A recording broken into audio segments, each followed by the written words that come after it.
What if I told you that every breath you take right now connects you to a world so alien that standing in it would feel like visiting another planet entirely?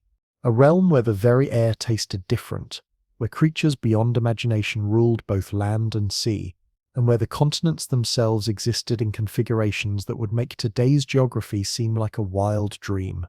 You're about to embark on a voyage through the Mesozoic era, an epoch so monumentally vast that calling it ancient barely scratches the surface of its true age. Welcome to a sanctuary where scientific wonder moves at nature's own unhurried pace, where discoveries unfold like slow-blooming flowers rather than lightning strikes. Tonight we're abandoning the familiar tick of modern timepieces to explore an interval so colossal that our entire human existence becomes nothing more than a fleeting moment in comparison. We're venturing into the Mesozoic, when Earth donned a completely foreign appearance and life itself was busy crafting forms that would eventually become the most celebrated symbols of our planet's distant past. While dinosaurs certainly dominated this extraordinary chapter, they represented merely one thread in a tapestry woven with countless other remarkable beings. Massive marine predators prowled through seas that stretched beyond horizons, while aerial giants soared through atmospheres thick with volcanic gases. Forests grew in alien arrangements that would transport any modern visitor straight into science fiction territory, and weather patterns sculpted entire ecosystems eons before humanity emerged to ponder their mysteries. Before we dive deeper, take a moment to consider your current surroundings.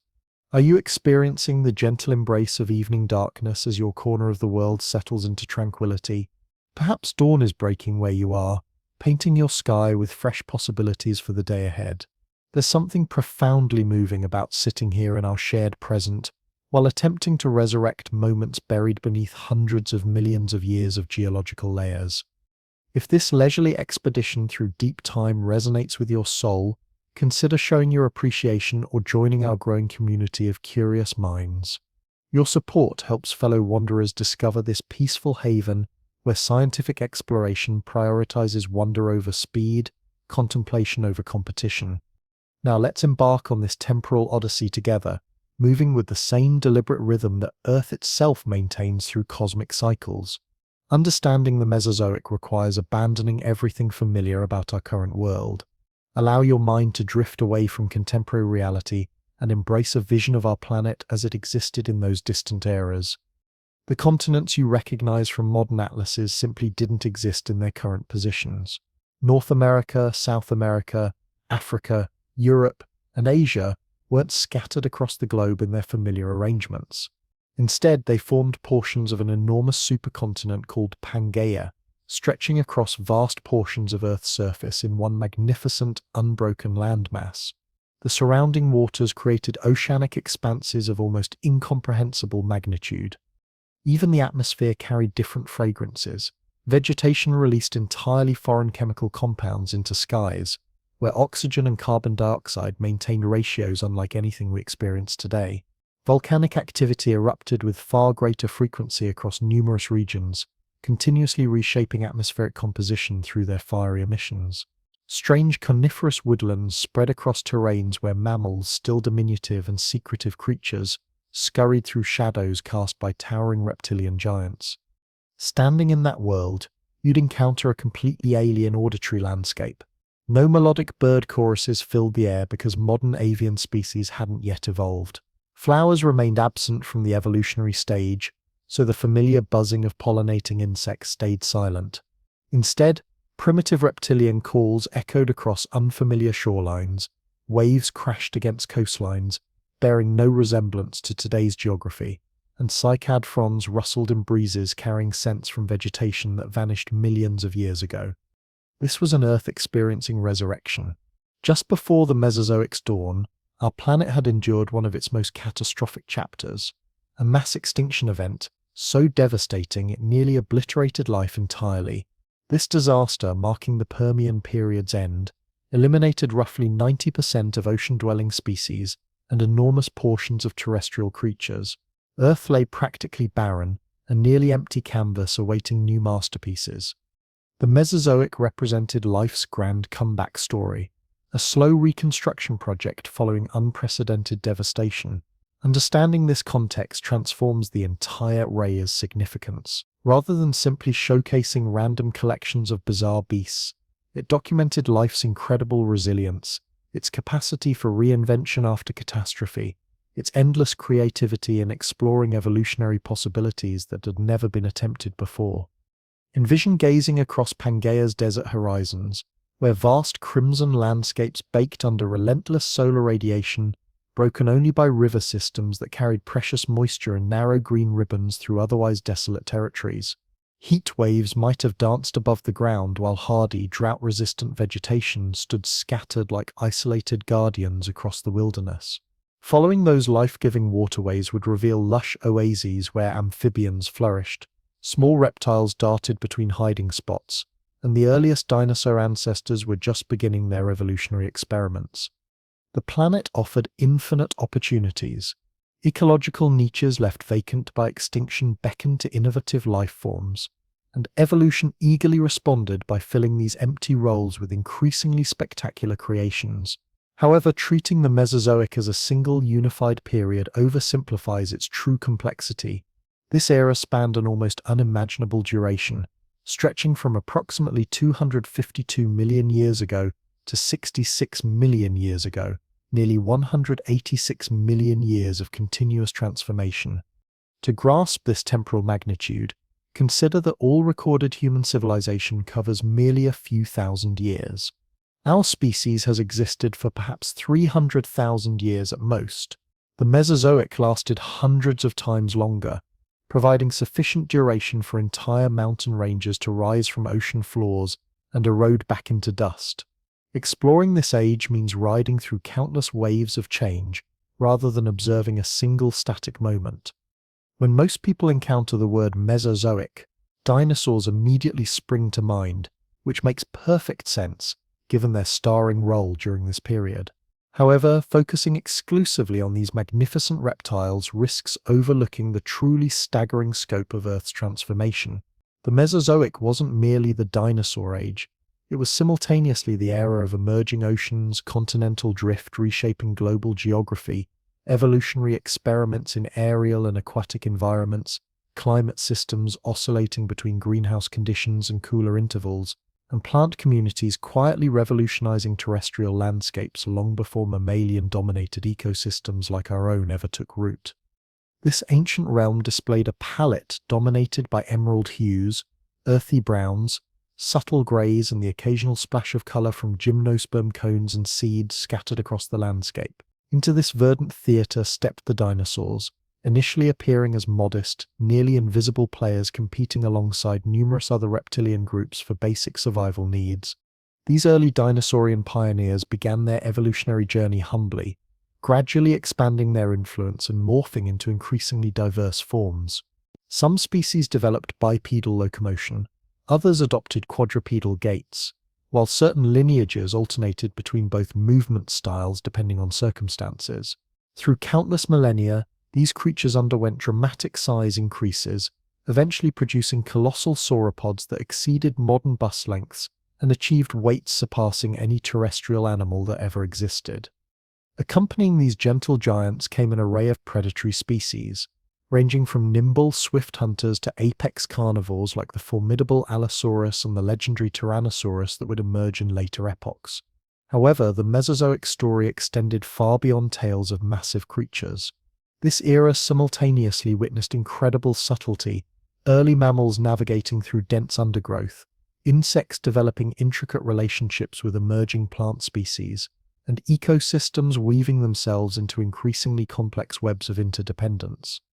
Every climatic fluctuation or geographical transformation triggered cascading effects throughout these delicate ecological balances.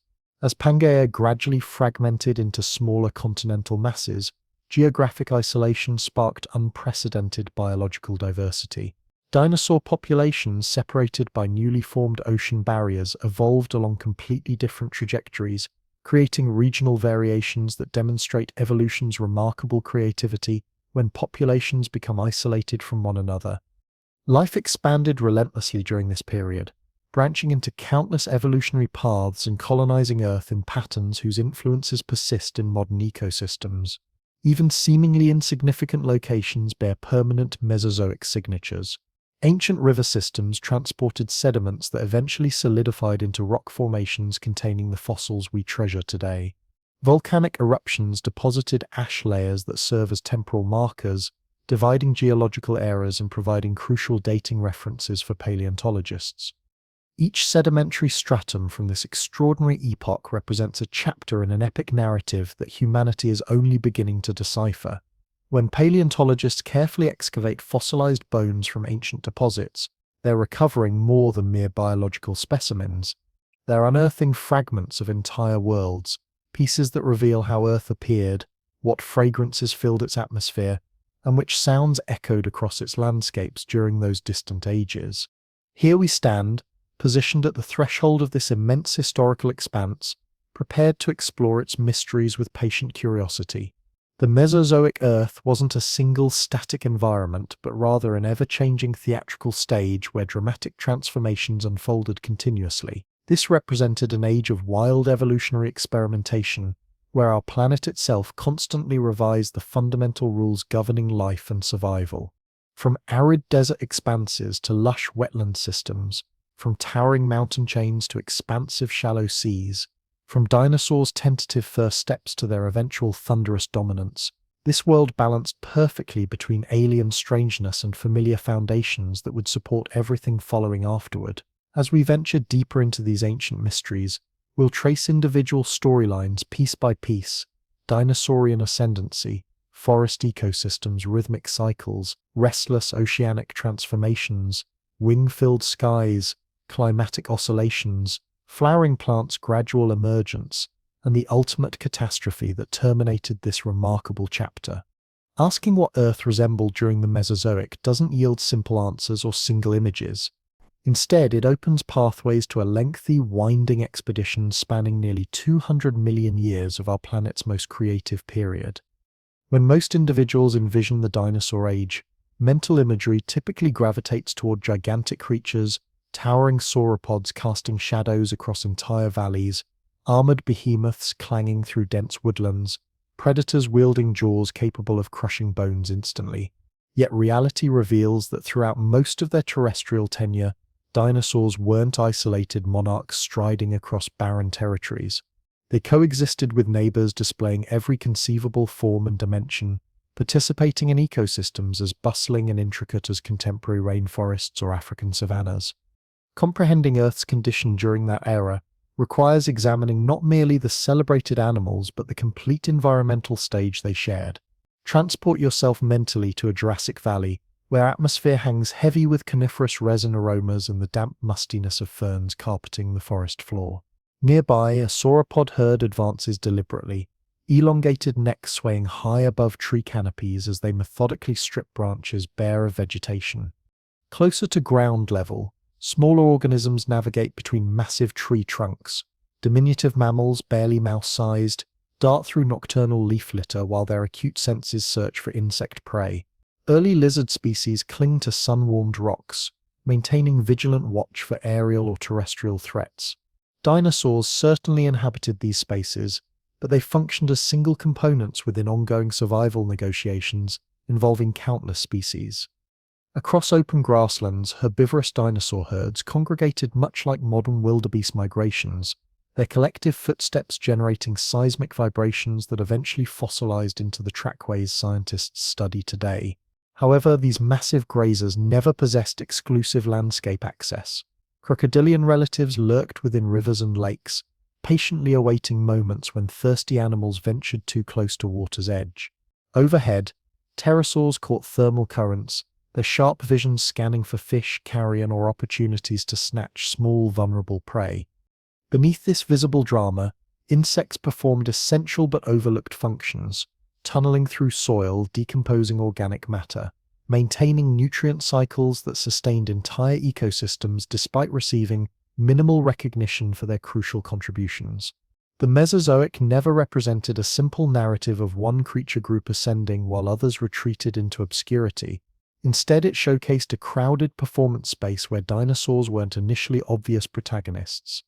During the early Triassic recovery, following catastrophic extinction events, alternative reptilian groups maintained far greater dominance. Crocodile ancestors called pseudoceans thrived in numerous forms, some resembling armored vehicles, while others achieved rapid bipedal locomotion, occupying ecological niches that dinosaurs wouldn't claim until considerably later periods.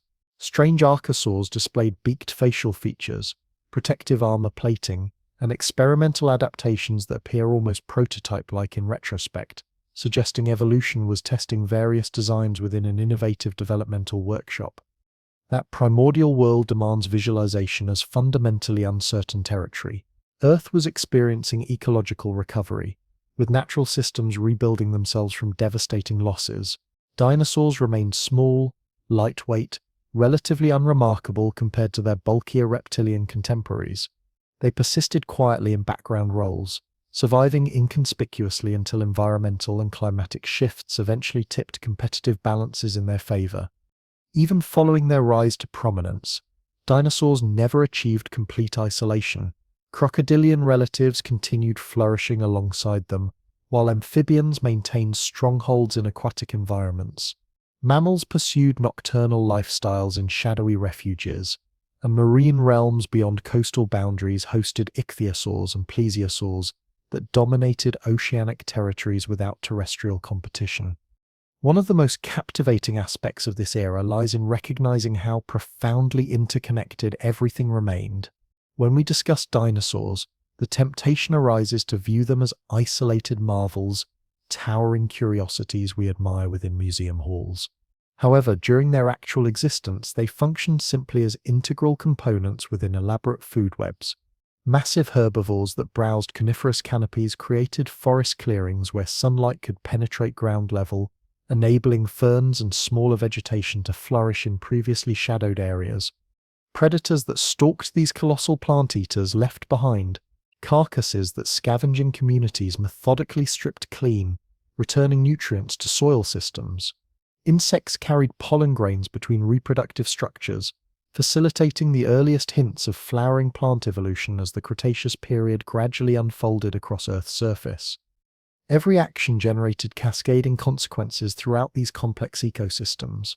Dinosaur neighbors weren't merely coincidental bystanders, they served as essential architects shaping the environmental conditions that ultimately enabled dinosaurian success.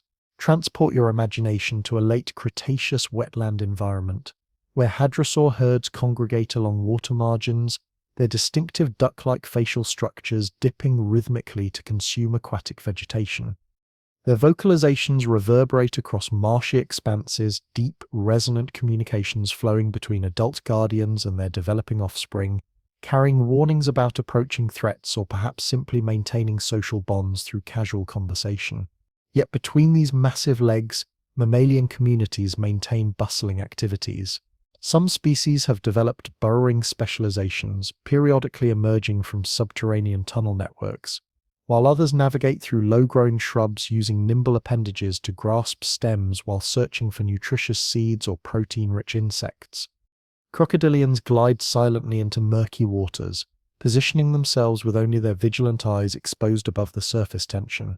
Meanwhile, pterosaurs possessing wingspans exceeding automobile lengths patrol overhead territories, their acute vision constantly scanning for opportunities.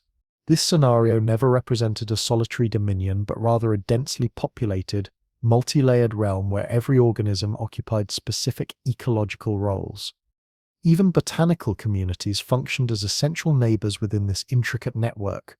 During the Mesozoic's earlier phases, landscapes remained dominated by gymnosperm species, cycads, conifers, and ginkgo varieties. These trees and shrubs provided structural frameworks for forest ecosystems, yet they failed to offer the same resource diversity we associate with contemporary environments. No colorful flowers existed to attract pollinating bee colonies, no dangling fruits tempted mammalian or avian consumers. Nevertheless, life discovered adaptive pathways. Insect populations developed specialized relationships with gymnosperm hosts, reptilian herbivores consumed cycad vegetation, and dinosaurs accessed elevated branch systems that remained beyond other creatures' reach capabilities. When flowering plants finally emerged during Cretaceous times, they revolutionized life's fundamental rhythms, Blossoms attracted specialized pollinators, seeds became nutritional sources for emerging species groups, and neighbor diversity multiplied almost instantaneously in evolutionary timeframes. This interconnected neighbor network makes the Mesozoic remarkably similar to modern Earth systems.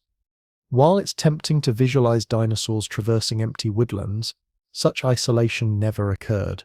Just as contemporary animals exist within complex community relationships, sharing territories, competing for sustenance, and continuously modifying their surroundings, dinosaurs encountered neighbors at every turn, some functioning as allies, others presenting threats, all participating in the same unfolding evolutionary narrative.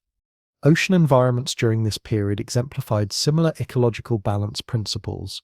While terrestrial regions served as dinosaurian stages, marine realms constituted completely separate performance arenas where reptilian species achieved aquatic dominance. Their streamlined body forms sliced efficiently through wave systems while ammonites, displaying exquisite spiral shell architecture, drifted in massive populations that provided prey for larger predatory hunters. Fish schools moved in dense coordinated formations while sea urchins and crustacean communities scuttled across seafloor substrates, creating underwater ecosystems as diverse and acoustically rich as any modern coral reef system. Although dinosaurs never entered these aquatic territories, terrestrial and marine worlds remained intimately connected.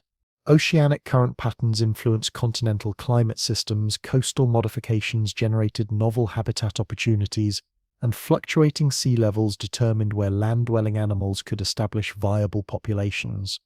Insect communities also deserve recognition within this comprehensive ecological portrait. They represented among the most consistent dinosaurian companions, buzzing through atmospheric spaces, excavating soil systems, consuming plant matter, and occasionally preying upon each other. While dragonflies no longer achieved the hawk-like proportions they had attained in previous geological ages, beetles, flies, and early butterfly relatives flourished throughout Mesozoic environments. These arthropods functioned as pollinators, decomposers, and occasional nuisances, maintaining constant presence while continuously shaping biological processes. Dinosaurs inhabited a world where insect humming provided as reliable a soundtrack as wind patterns rustling through vegetation. Mammalian neighbors also warrant attention in this ancient tableau, too frequently dismissed as insignificant, unimpressive creatures passively awaiting dinosaurian extinction. They actually represented vibrant, highly adaptive community members. These small animals experimented with arboreal climbing, subterranean burrowing, and gliding locomotion techniques while developing enhanced sensory capabilities, optimized for nocturnal activities when massive reptilian competitors entered dormant states. Some mammalian species specialized in insect hunting. Others consumed botanical materials, while additional lineages may have adopted opportunistic omnivorous strategies. Their modest dimensions kept them away from evolutionary spotlights, yet their remarkable resilience ensured that when the Mesozoic finally concluded through catastrophic events, they possessed the necessary adaptations to assume prominent ecological roles. Stepping back to examine this complete scenario reveals that the dinosaur age involved far less about singular group dominance and much more about an entire planet bustling with diverse life forms. Each creature maintained connections with others through complex relationship networks. Every environment contained multiple interaction layers, and while dinosaurs capture our contemporary attention most dramatically, their neighbors provide equally valuable insights into Mesozoic world characteristics. This ancient era represented a realm of resource sharing, competitive interactions, and side-by-side adaptive evolution. The longer one contemplates this vision, the clearer it becomes that it differs minimally from present-day reality. We also share our world with countless neighbors, most remaining unnoticed in daily experience. From insects recycling soil beneath our feet to birds populating skies above our heads, dinosaurs lived within a world woven from countless interconnected threads, and in numerous ways, so do we. If you were to display Earth's complete historical timeline along a single continuous ribbon, the Mesozoic would extend across it like an endless central passage, sufficiently lengthy that entire civilizations could emerge and vanish thousands of times within its duration, without creating measurable impacts on its overall span. When people designate it the reptilian age, they're not employing hyperbole. Though it encompassed far more than dinosaurs exclusively, reptiles in every conceivable form dominated terrestrial, marine, and aerial environments, adapting to ecological roles that would persist for countless millions of years. Understanding why it earned this designation requires contemplating its extraordinary duration and recognizing how much transformation could occur within such a vast temporal expanse. The narrative unfolds as one of perpetual transformation, for our planet refuses to remain motionless. Environmental shifts, geographical upheavals, and catastrophic extinction events repeatedly altered the competitive landscape throughout Earth's history. As the Triassic period approached its conclusion, another devastating extinction pulse swept away numerous dominant reptilian groups, including vast numbers of those successful crocodilian relatives, creating vacant ecological opportunities that dinosaurs eagerly seized. And seize them they did, expanding dramatically in physical dimensions, morphological diversity, and environmental roles, until they evolved into the colossal, thunderous entities that now define our modern conception of the Mesozoic era. From that pivotal moment forward, reptiles of every conceivable variety established dominion across the entire globe, creating a world fundamentally different from anything experienced before or since. Terrestrial environments became primarily dinosaurian territory, their astounding diversity becoming almost incomprehensible when considering their reign's complete temporal scope.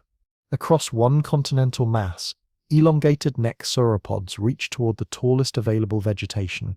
Meanwhile, on distant land masses, horned and frilled herbivores grazed extensively across expansive grasslands.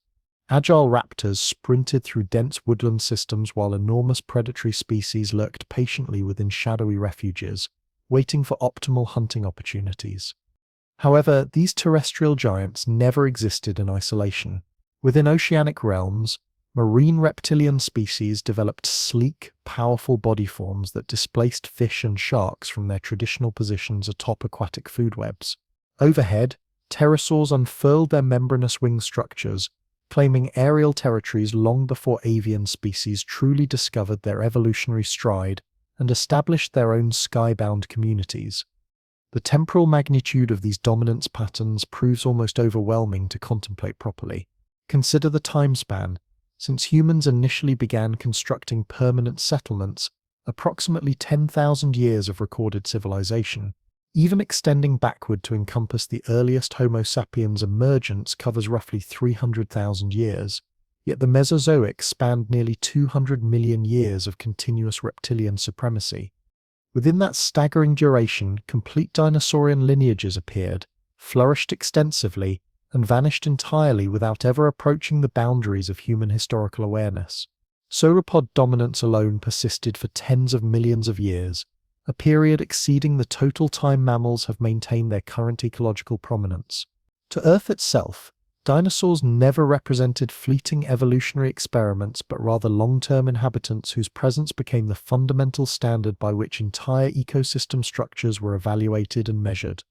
Nevertheless, designating this era as the Reptilian Age doesn't diminish recognition of quieter neighboring groups that maintained persistent stage presence throughout these dramatic changes. Mammalian communities remained continuously active, small yet remarkably persistent, their evolutionary narratives developing parallel to those towering giants without ever intersecting significantly. Amphibian populations persevered within wetland environments, adapting skillfully to increasingly restricted ecological roles while never completely disappearing from Earth's biological inventory. Insect communities buzzed ceaselessly through atmospheric spaces, constantly evolving innovative body forms to match the plant species that were simultaneously beginning their own diversification processes. Still, reptiles in their countless manifestations established the predominant ecological rhythms, their physical presence becoming the fundamental architecture of ecosystem organization, shaping forest structures, grassland dynamics, river systems, and coastal environments through sheer biological mass and behavioral influence. Consider marine environments more carefully for a moment. Throughout most Mesozoic periods, reptiles dominated oceanic realms in ways that fish populations had never achieved previously. Ichthyosaurs moved like living projectiles through water columns, certain species achieving dimensions comparable to modern buses. Plesiosaurs possessing serpentine neck structures navigated fluidly through fish schools, their bodies propelled by flipper appendages that appeared almost too ungainly for effective locomotion yet carried them swiftly through aquatic territories nonetheless.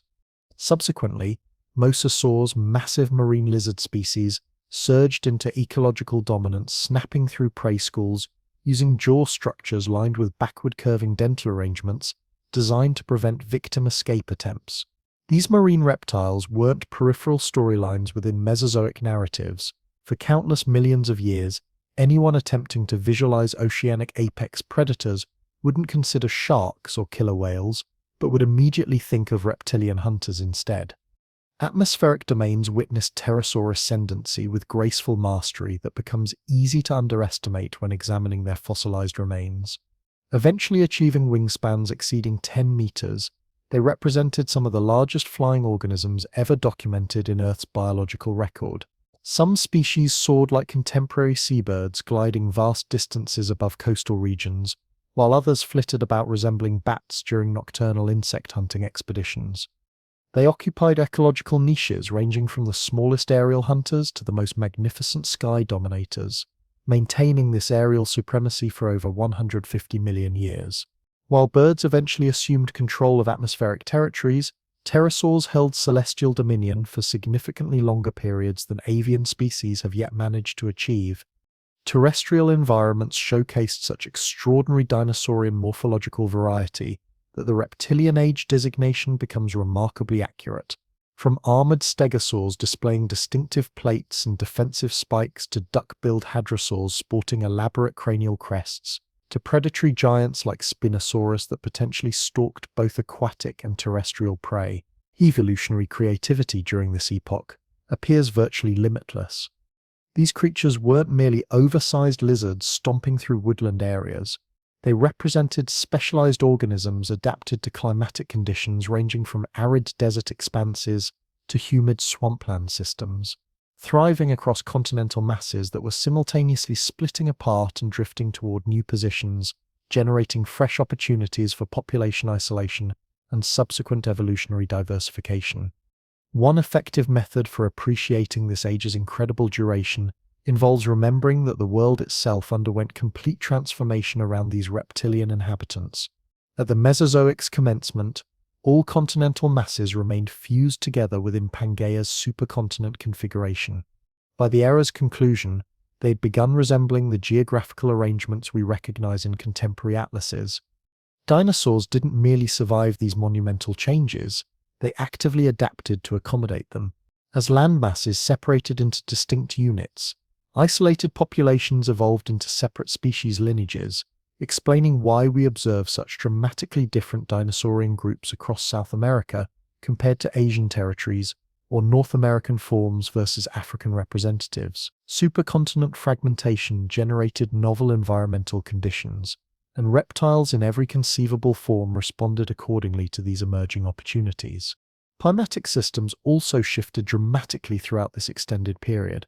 During early Triassic times, global conditions remained hot and arid, with desert systems sprawling across vast interior regions.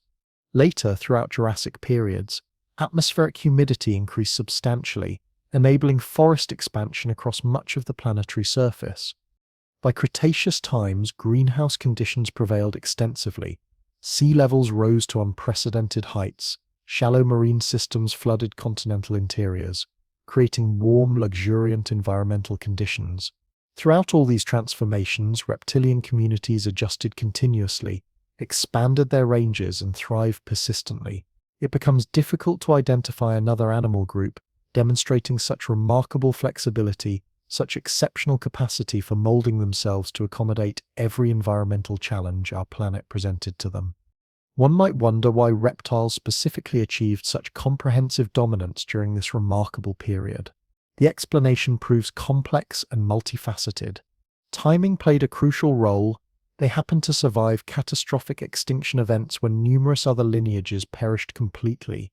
Their physiological advantages also contributed significantly, including their remarkable ability to adapt across diverse climatic conditions, their capacity to reproduce through terrestrial egg-laying, and their potential for achieving an astounding range of body sizes and morphological forms. Additionally, Evolutionary processes themselves operate through small advantages accumulating over extended time frames until they fundamentally reshape life's entire organizational structure. Once reptilian groups gained their initial foothold within post-extinction ecosystems, their momentum carried them successfully through epoch after epoch of environmental change. Perhaps most remarkably, despite their overwhelming dominance, these reptilian communities never remained static or unchanging. The Mesozoic never represented a single frozen moment where reptiles ruled without challenge or competition. Instead, it constituted a continuous dance of ascendancy and decline, with new groups constantly emerging while older lineages gradually faded into extinction. The armored stegosaurs that characterized Jurassic landscapes eventually yielded their ecological roles to the horned ceratopsians of Cretaceous environments. Small, agile predatory species from earlier ages were ultimately replaced by towering tyrannosaurs in subsequent periods. Each evolutionary wave left fossilized evidence behind like geological bookmarks embedded within sedimentary stone, reminding contemporary researchers that even during ages of apparent ecological stability, transformative change remained perpetually underway. When paleontology experts discuss this era as the Reptilian Age, they're synthesizing nearly 200 million years of dominance by creatures that occupied virtually every ecological role our planet offered during that extraordinary time span. This designation serves as a profound reminder of how extensively Earth has been reshaped by forces and life forms that human minds can barely comprehend, given our species' limited temporal perspective. It also establishes the foundation for everything that followed in subsequent geological ages. Without that immense temporal span, without the reptilian species that wove themselves into every conceivable corner of terrestrial, marine, and aerial environments, the contemporary world we inhabit today would never have existed in its current form. If terrestrial environments during the Mesozoic bustled constantly with the sounds of massive footsteps, territorial calls, and rustling vegetation, oceanic realms proved equally vibrant with life. However, their acoustic signatures carried through water rather than air, creating entirely different sensory experiences. Beneath undulating wave surfaces, biological experimentation continued relentlessly, producing forms that would appear fantastical to modern observers, yet represented completely normal adaptations within their own temporal context. Visualizing these ancient oceans requires imagining aquatic worlds simultaneously alien and strangely familiar, populated with predators and prey species, supporting migration patterns and seasonal cycles, governed by the ceaseless push and pull dynamics that define every marine ecosystem throughout Earth's history. The phrase ancient seas might suggest tranquil, motionless waters, yet reality reveals they were anything but peaceful or static. These marine environments remained in constant motion, endlessly dynamic, with creatures that established their own forms of dominance millions of years before mammalian species ever considered venturing near shoreline territories. At the Mesozoic's very beginning, following the devastating Permian extinction catastrophe, oceanic environments lay nearly empty of complex life. Coral reef systems had collapsed entirely, countless shellfish and fish species had been eliminated completely, and water chemistry itself remained unstable for extended periods. However, as Triassic conditions gradually stabilized, marine ecosystems slowly rebuilt themselves through patient evolutionary processes. Novel coral varieties returned to suitable habitats, sponge communities established new populations, and mollusk diversity expanded once again across available niches. Fish schools began recovering their numbers, moving in patterns that would soon attract larger predatory hunters. Within this fresh slate of ecological opportunity, reptilian groups ventured into aquatic territories, testing marine waters not as temporary visitors but as permanent residents, seeking new evolutionary pathways. Among the earliest marine reptilian pioneers were the ichthyosaurs, whose terrestrial ancestors likely began as land-dwelling species that gradually adapted to coastal lifestyles. These early forms hunted initially in shallow waters before diving progressively deeper until they achieved complete aquatic adaptation. Within several million years of evolutionary refinement, they had developed streamlined body forms shaped so remarkably similar to modern dolphins that distant observers might easily mistake them for contemporary mammalian species. Extended snouts lined with razor-sharp dental arrangements, enormous optical organs adapted specifically for dim underwater illumination, and powerful tail structures that propelled them forward with remarkable velocity made ichthyosaurs among the most efficient marine predators of their age. They flourished throughout Triassic and Jurassic periods, with certain species eventually growing to dimensions comparable to modern buses, becoming true oceanic giants. However, ichthyosaurs never dominated marine environments alone. Simultaneously, another reptilian group began adapting to aquatic existence, eventually giving rise to the distinctive plesiosaurs. Unlike their sleek ichthyosaurian contemporaries, plesiosaur lineages developed contrasting body plans optimized for different hunting strategies. Some species possessed elongated, serpentine neck structures paired with relatively small head proportions, creating anatomical arrangements ideal for darting after fish or squid prey with lightning-quick striking motions. Alternative plesiosaur forms displayed shorter neck configurations combined with larger head dimensions, housing powerful jaw mechanisms, better suited for subduing larger prey items through brute force applications. All plesiosaur varieties utilized limbs transformed into specialized flipper appendages to propel themselves through aquatic environments, using motions remarkably similar to the underwater flight patterns exhibited by contemporary sea turtles. These remarkable marine reptiles became some of the most iconic aquatic species from the entire Mesozoic era, their distinctive silhouettes remaining instantly recognizable within both fossilized specimens and modern scientific reconstructions displayed in museums worldwide. Marine environments weren't restricted exclusively to reptilian inhabitants during this period.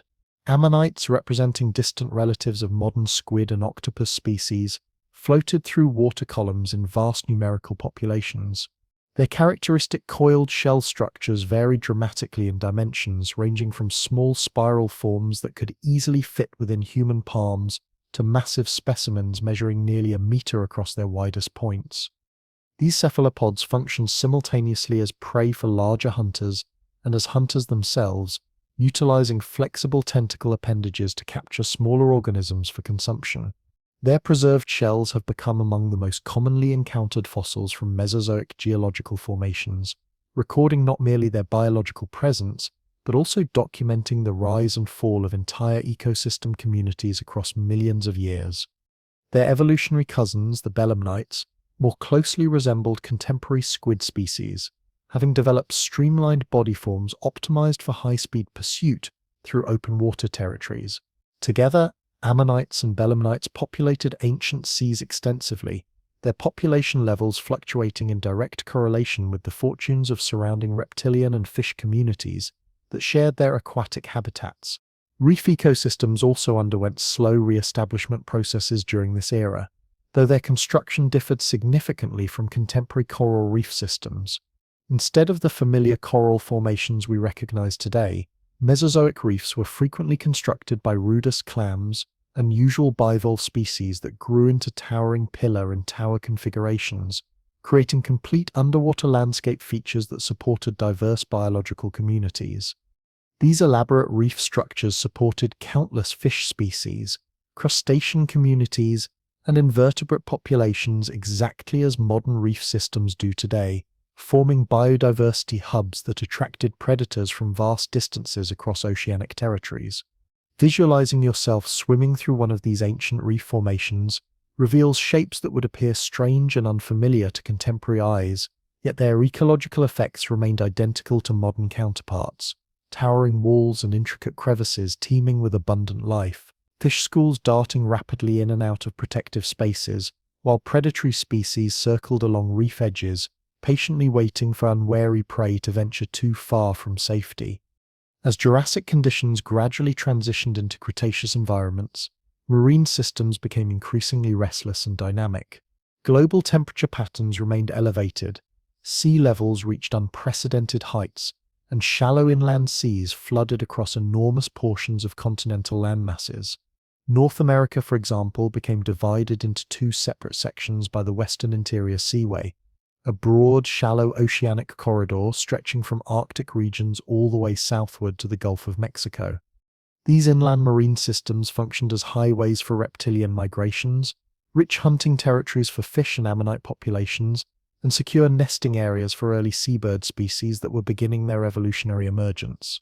They connected ecosystem networks across continental boundaries, creating unprecedented opportunities for species dispersal and subsequent diversification processes. Within these productive waters, a revolutionary new reptilian group surged toward ecological dominance, the fearsome mosasaurs. Descended from terrestrial lizard ancestors, mosasaurs adapted with astonishing rapidity to complete marine existence. They achieved massive proportions, with certain species exceeding 15 meters in total length while possessing jaw structures capable of opening wide enough to engulf large prey items completely whole. Their muscular body forms featured elongated, powerful tail sections that made them among the swiftest hunters in marine evolutionary history. In numerous ways, they occupied ecological roles similar to those held by contemporary orcas and great white sharks, apex predators with minimal natural rivals. Fossilized evidence even reveals remains of other mosasaur species within their stomach contents, demonstrating that these marine giants regularly preyed upon members of their own taxonomic group as frequently as they consumed fish and cephalopod prey. Mesozoic oceans also served as evolutionary stages for countless fish lineages that continue shaping contemporary marine environments. Early teleosts, representing ancestors of most modern fish species, began diversifying extensively during Jurassic periods and especially throughout Cretaceous times. Their remarkable adaptability provided significant competitive advantages, enabling them to explore diverse feeding strategies and habitat preferences that ensured their long-term evolutionary success. Shark populations also persisted throughout this era, though they frequently remained overshadowed by the massive reptilian giants that dominated marine food webs. These cartilaginous predators hunted actively, scavenged opportunistically, and waited patiently within shadowy refuges for optimal feeding opportunities. Their cartilaginous skeletal structures rarely fossilized successfully, yet their distinctive teeth left comprehensive records within sedimentary rock formations that document their continuous presence. Even microscopic organisms played crucial roles within these ancient marine systems. Plankton communities consisting of tiny plants and animals floating within sunlit oceanic surface layers formed foundational elements of marine food webs exactly as they do in contemporary seas. Their population fluctuations directly influenced fish abundance patterns, which subsequently shaped the success levels achieved by reptilian predators that hunted them systematically. Minute planktonic shells continuously settled onto seafloor substrates, accumulating across millions of years into chalk deposits so extensive that entire European regions are constructed from their compressed remains. The famous White Cliffs of Dover represent lasting monuments to the incredible biological productivity of Cretaceous marine environments. What becomes immediately apparent when attempting to visualize all this marine activity is the sheer energy levels that characterize those ancient oceans. They never functioned as empty background settings to terrestrial dramas, but constituted equal performance stages hosting their own complex rivalries, survival strategies, and ecological balances that persisted longer than any human civilization could ever hope to achieve. Fish schools might flash silver beneath surface waters, only to be scattered instantly by lightning-fast ichthyosaur strikes. Plesiosaurs might raise their elongated heads above wave crests, scanning surroundings vigilantly for potential dangers. Mosasaurs could burst upward explosively, massive jaws snapping around unsuspecting prey before vanishing once again into oceanic depths. Every dawn, every tidal cycle, every seasonal migration formed integral components of rhythmic patterns that defined Mesozoic existence, just as significantly as terrestrial dinosaur activities. Those ever-shifting oceans continuously influenced terrestrial environments as well. Rising and falling sea levels constantly reshaped coastal configurations, altered regional climate patterns, and either created or destroyed critical habitat areas. Extensive shallow seas warmed atmospheric layers above them, making nearby continental regions lush and humid. For when these waters eventually receded, climatic conditions grew harsher, desert systems expanded dramatically, and existing ecosystems faced mandatory adaptation pressures. Oceanic motion encompassed far more than wave activity. It involved entire planetary systems. This serves as a constant reminder that aquatic and terrestrial environments never remain fully separate entities, but function as interconnected components of larger Earth systems. Ancient marine creatures left behind far more than fossilized remains. They left evolutionary echoes that resonate within contemporary animal forms. Modern whales, with their streamlined anatomical shapes and sophisticated hunting strategies, clearly recall ichthyosaurian adaptations. Sea turtles, propelling themselves steadily through open waters, mirror plesiosaur locomotion patterns almost perfectly. Monitor lizards, with their muscular builds and powerful jaw mechanisms, represent close evolutionary cousins of extinct mosasaurs. Even contemporary fish and shark species descend directly from those that swam beneath reptilian shadows millions of years ago. Studying ancient marine environments reveals the fundamental roots of oceanic systems we recognize today, shaped across countless millions of years under reptilian dominance. When considering Earth as a complete system during this extraordinary age, marine environments remind us that Mesozoic life never focused exclusively on dinosaurs or terrestrial creatures.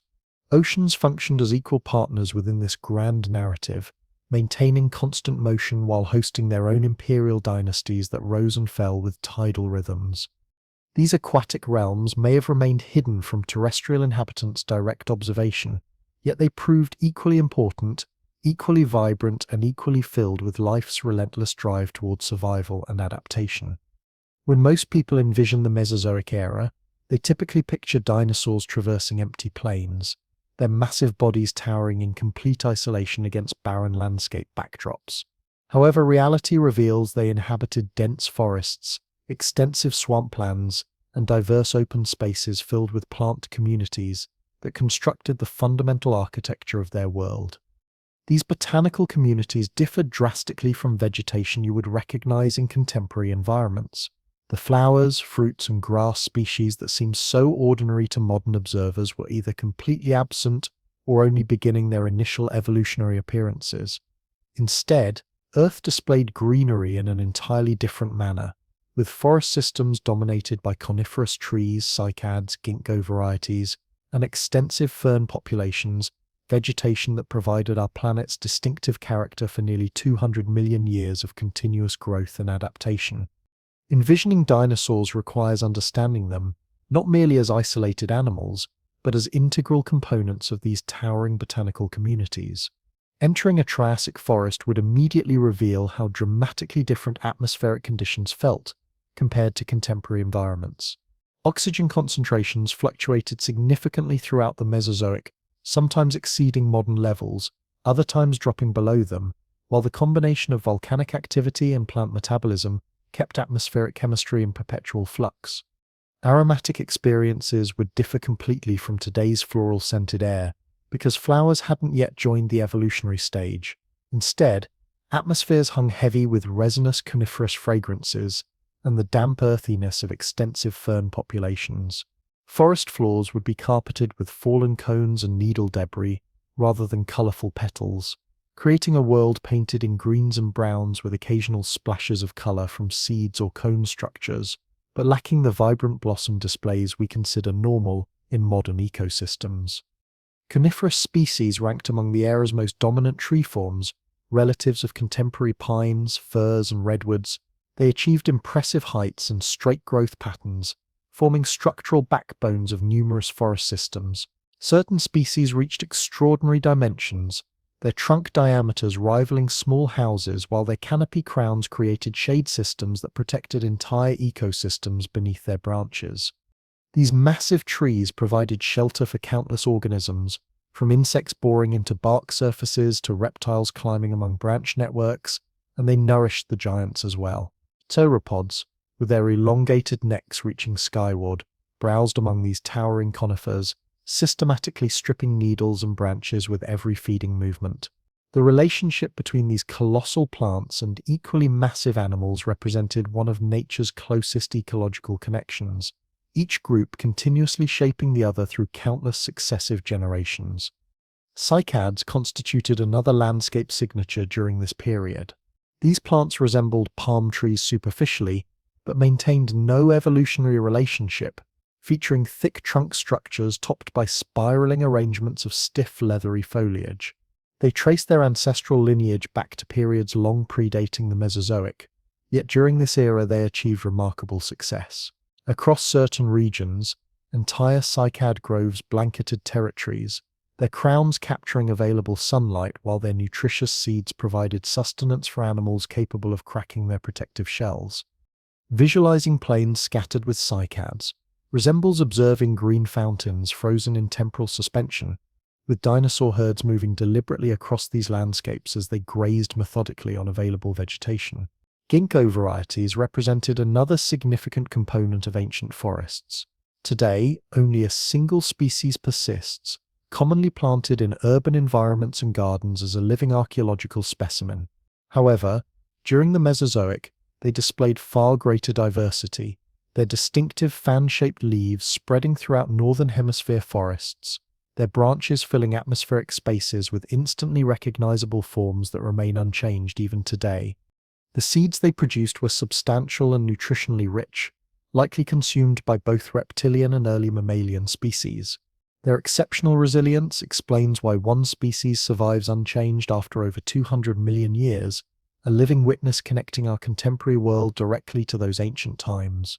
Ferns, horsetails, and seed ferns populated undergrowth layers extensively. Ferns particularly flourished in moisture-rich environments, carpeting forest floors, climbing alongside larger trees, and providing protective cover for countless smaller animals. Horsetails grew in dense concentrations, some exceeding human height, their segmented stems forming thickets along river systems and swampland margins.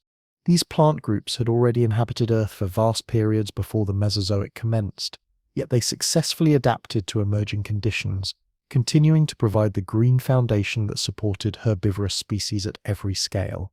Throughout most of the Mesozoic, these were the botanical communities that defined terrestrial life, offering nutrition, shade, shelter, and atmospheric oxygen.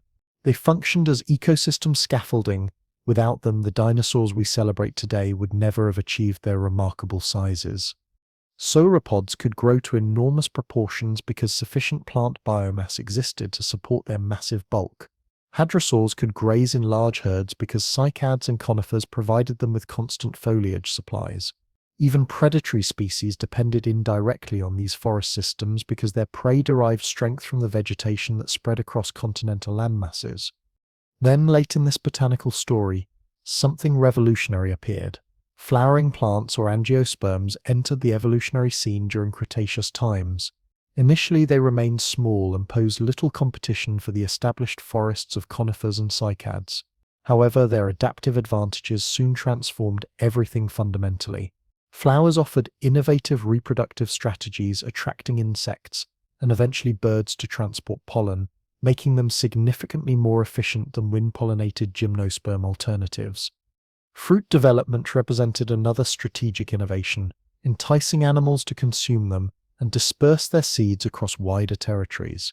Within tens of millions of years, flowering plants spread globally, reshaping ecosystem structures in ways that persist in contemporary environments. The arrival of flowers also revolutionized insect communities. While bees hadn't yet evolved, alternative pollinator species began adapting to opportunities that flowering plants presented. Novel relationships formed, new food web structures expanded outward, and landscapes suddenly gained color combinations that had never existed before. What had been primarily green and brown worlds slowly transformed into environments bursting with yellows, reds, and purples. Dinosaurs themselves likely noticed these changes, feeding on early fruit productions or seed varieties, unknowingly carrying pollen on their skin surfaces while moving between feeding locations. Late Cretaceous forests no longer resembled their Triassic predecessors.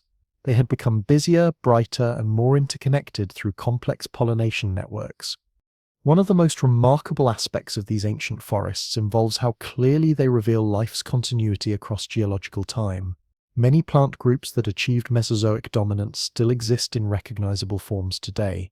Coniferous species persist in our modern pine forests. Cycads survive in tropical regions as rare species clinging to existence, and ginkgos continue growing in parks and gardens as living fossils that remind us of their ancient prominence. Even ferns and horsetails endure with forms barely modified from the days when dinosaurs walked among them. Observing these plants today provides direct glimpses into the Mesozoic, revealing something that has persevered for over 200 million years of continuous existence. When attempting to visualize dinosaurs within their natural habitats, these giant forests provide essential context. A sauropod without towering trees to reach toward represents only half the complete picture. A hadrosaur without cycads to graze upon seems fundamentally incomplete. Even predatory species make greater sense when imagined stalking through fern undergrowth, waiting in shadows beneath coniferous canopies, or pursuing prey across open ginkgo groves. These plants never functioned as mere background scenery. They constituted the stage itself, influencing every movement within the evolutionary drama. Mesozoic climate provided these botanical communities with optimal growing conditions. Throughout much of the era, greenhouse conditions prevailed extensively. Temperatures remained elevated, polar regions lacked permanent ice coverage, and forests extended nearly to planetary poles. Fossilized wood and leaf specimens have been discovered in regions that are now Arctic and Antarctic territories, demonstrating that even there, lush vegetation thrived under conditions we wouldn't associate with contemporary icy wastelands.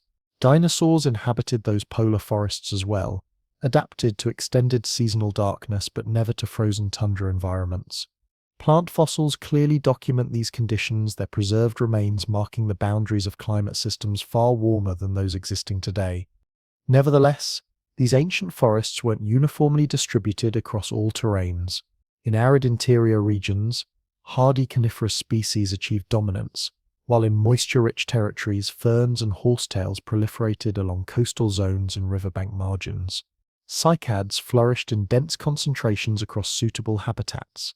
Each geographical region developed its own distinctive vegetation patterns, and each botanical arrangement supported its own unique mixture of animal communities.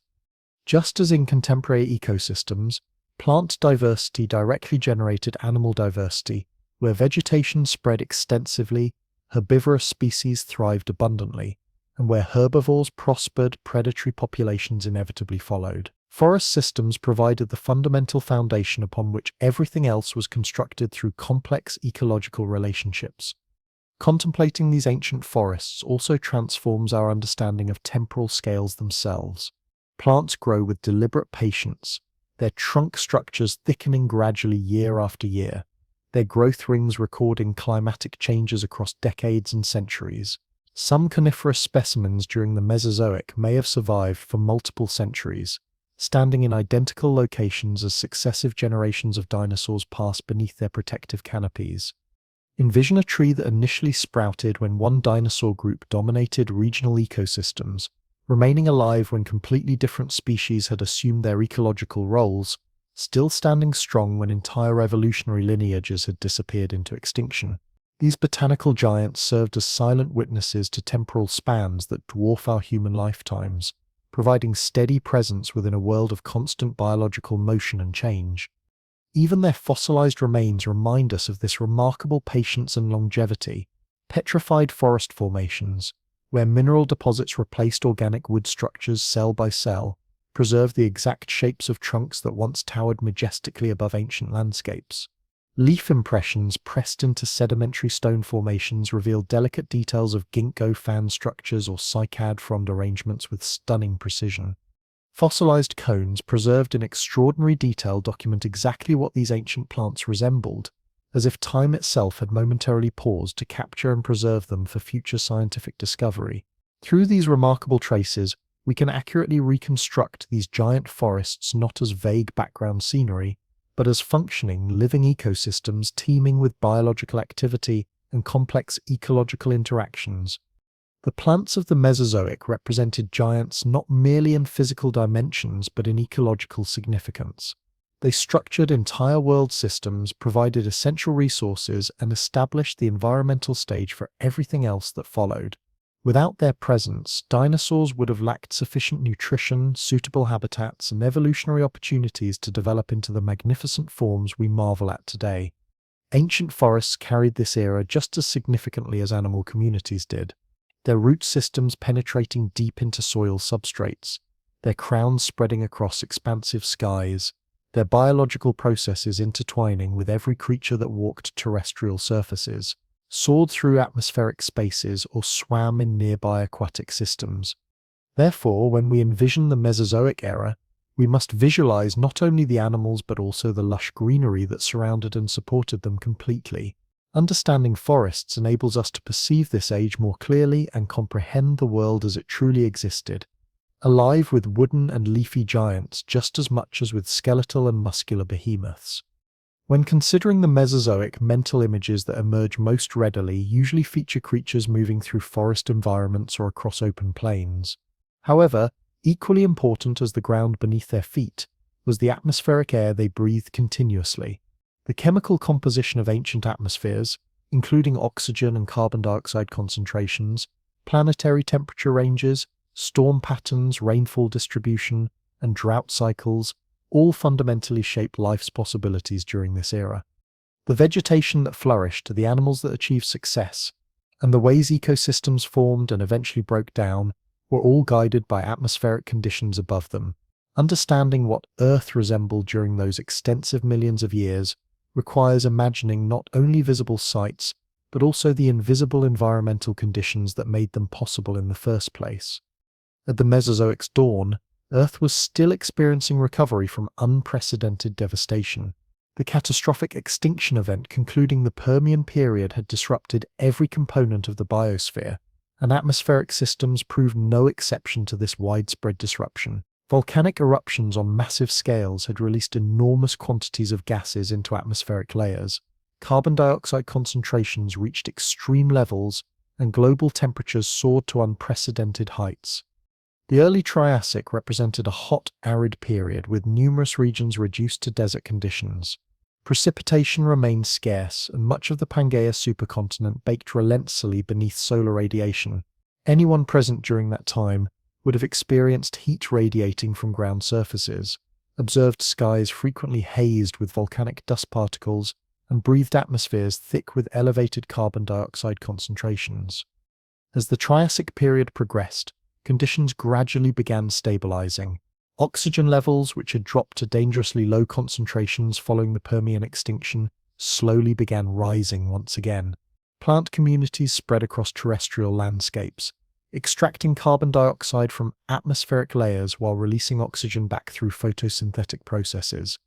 Nevertheless, atmospheric balance differed significantly from contemporary conditions.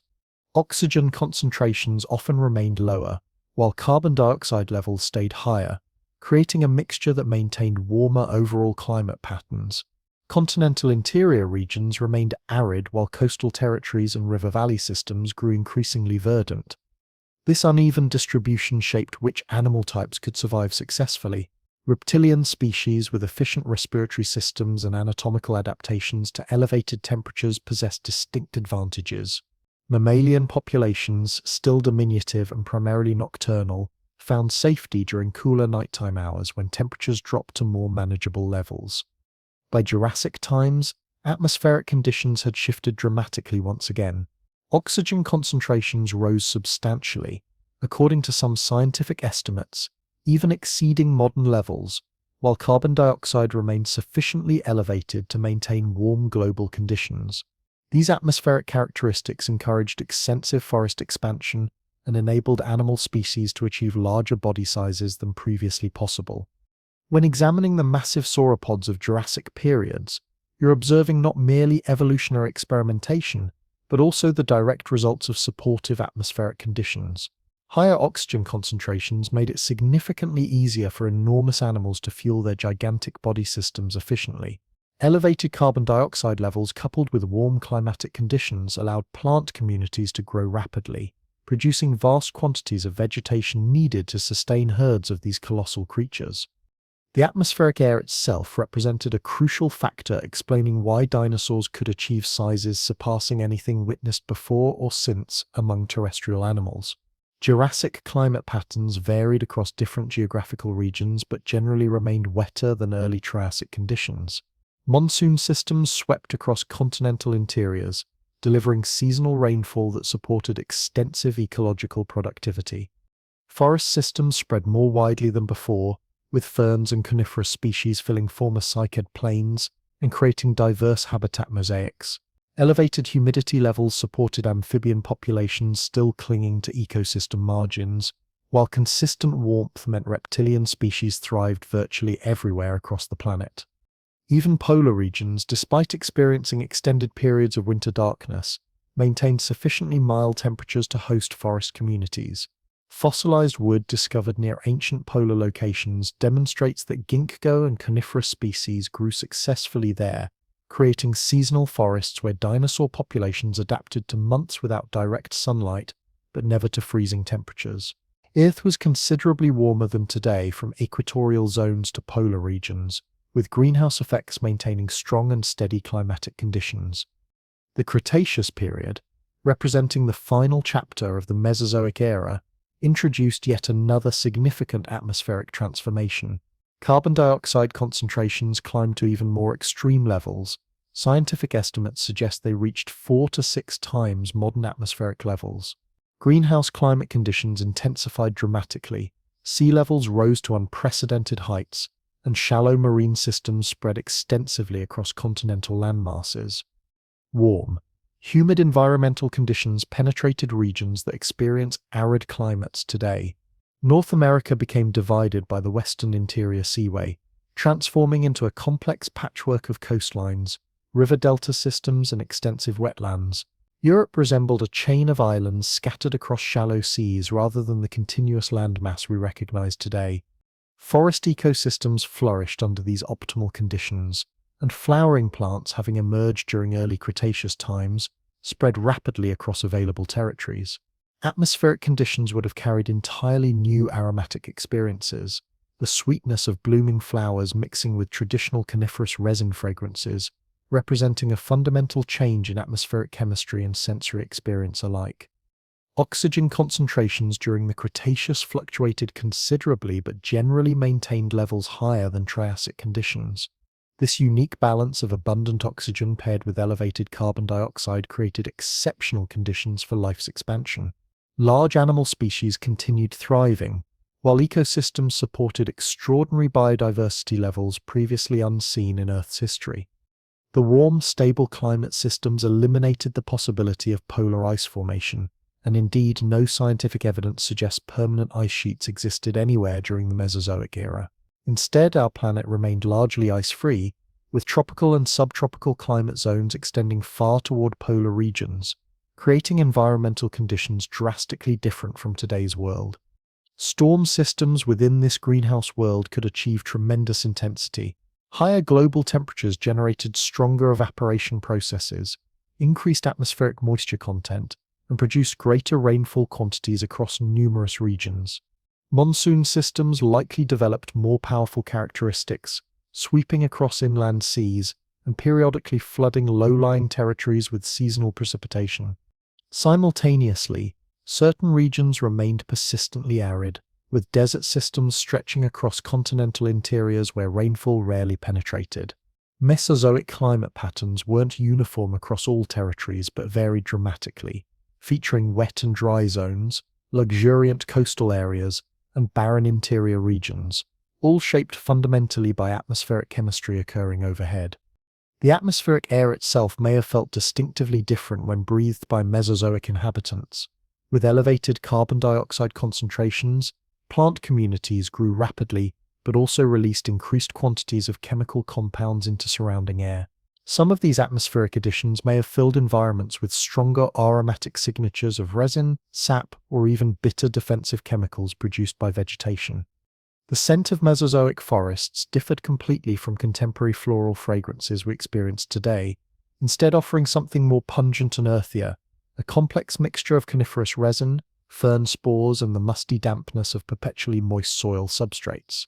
Breathing within that ancient world would have meant tasting the raw chemistry of a fundamentally different atmospheric gas balance. Volcanic activity played a constant role in maintaining this delicate atmospheric equilibrium throughout the Mesozoic. Eruptions continuously poured gases into atmospheric layers, both sustaining elevated carbon dioxide levels and triggering periodic environmental disruptions. Massive volcanic provinces, such as those that erupted near the Triassic's conclusion and the Cretaceous's end, altered climate patterns dramatically and often suddenly.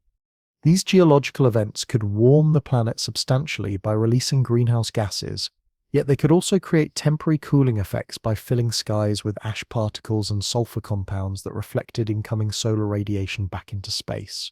These climatic swings, sudden on geological timescales, stressed ecosystem stability and sometimes contributed directly to extinction events. Atmospheric conditions never remained perfectly steady, but existed in constant flux, serving as persistent reminders that Earth's climate systems remain tied directly to restless geological processes occurring beneath our feet. Even wind patterns differed significantly due to continental arrangements unlike today's geography. Ocean current systems and atmospheric circulation patterns followed completely unfamiliar pathways across the planet's surface. Pangaea's supercontinent configuration created extreme climate conditions within its interior regions during Triassic times. However, as this landmass gradually broke apart, new coastlines appeared, novel current systems formed, and climate patterns shifted accordingly. The inland seas characteristic of Cretaceous environments created regional climate conditions far more humid than the same latitudes experience in contemporary times. Standing within those ancient environments would have meant experiencing familiar wind patterns in completely unfamiliar geographical locations. Monsoons where deserts exist now, tropical breezes where temperate forests stand today.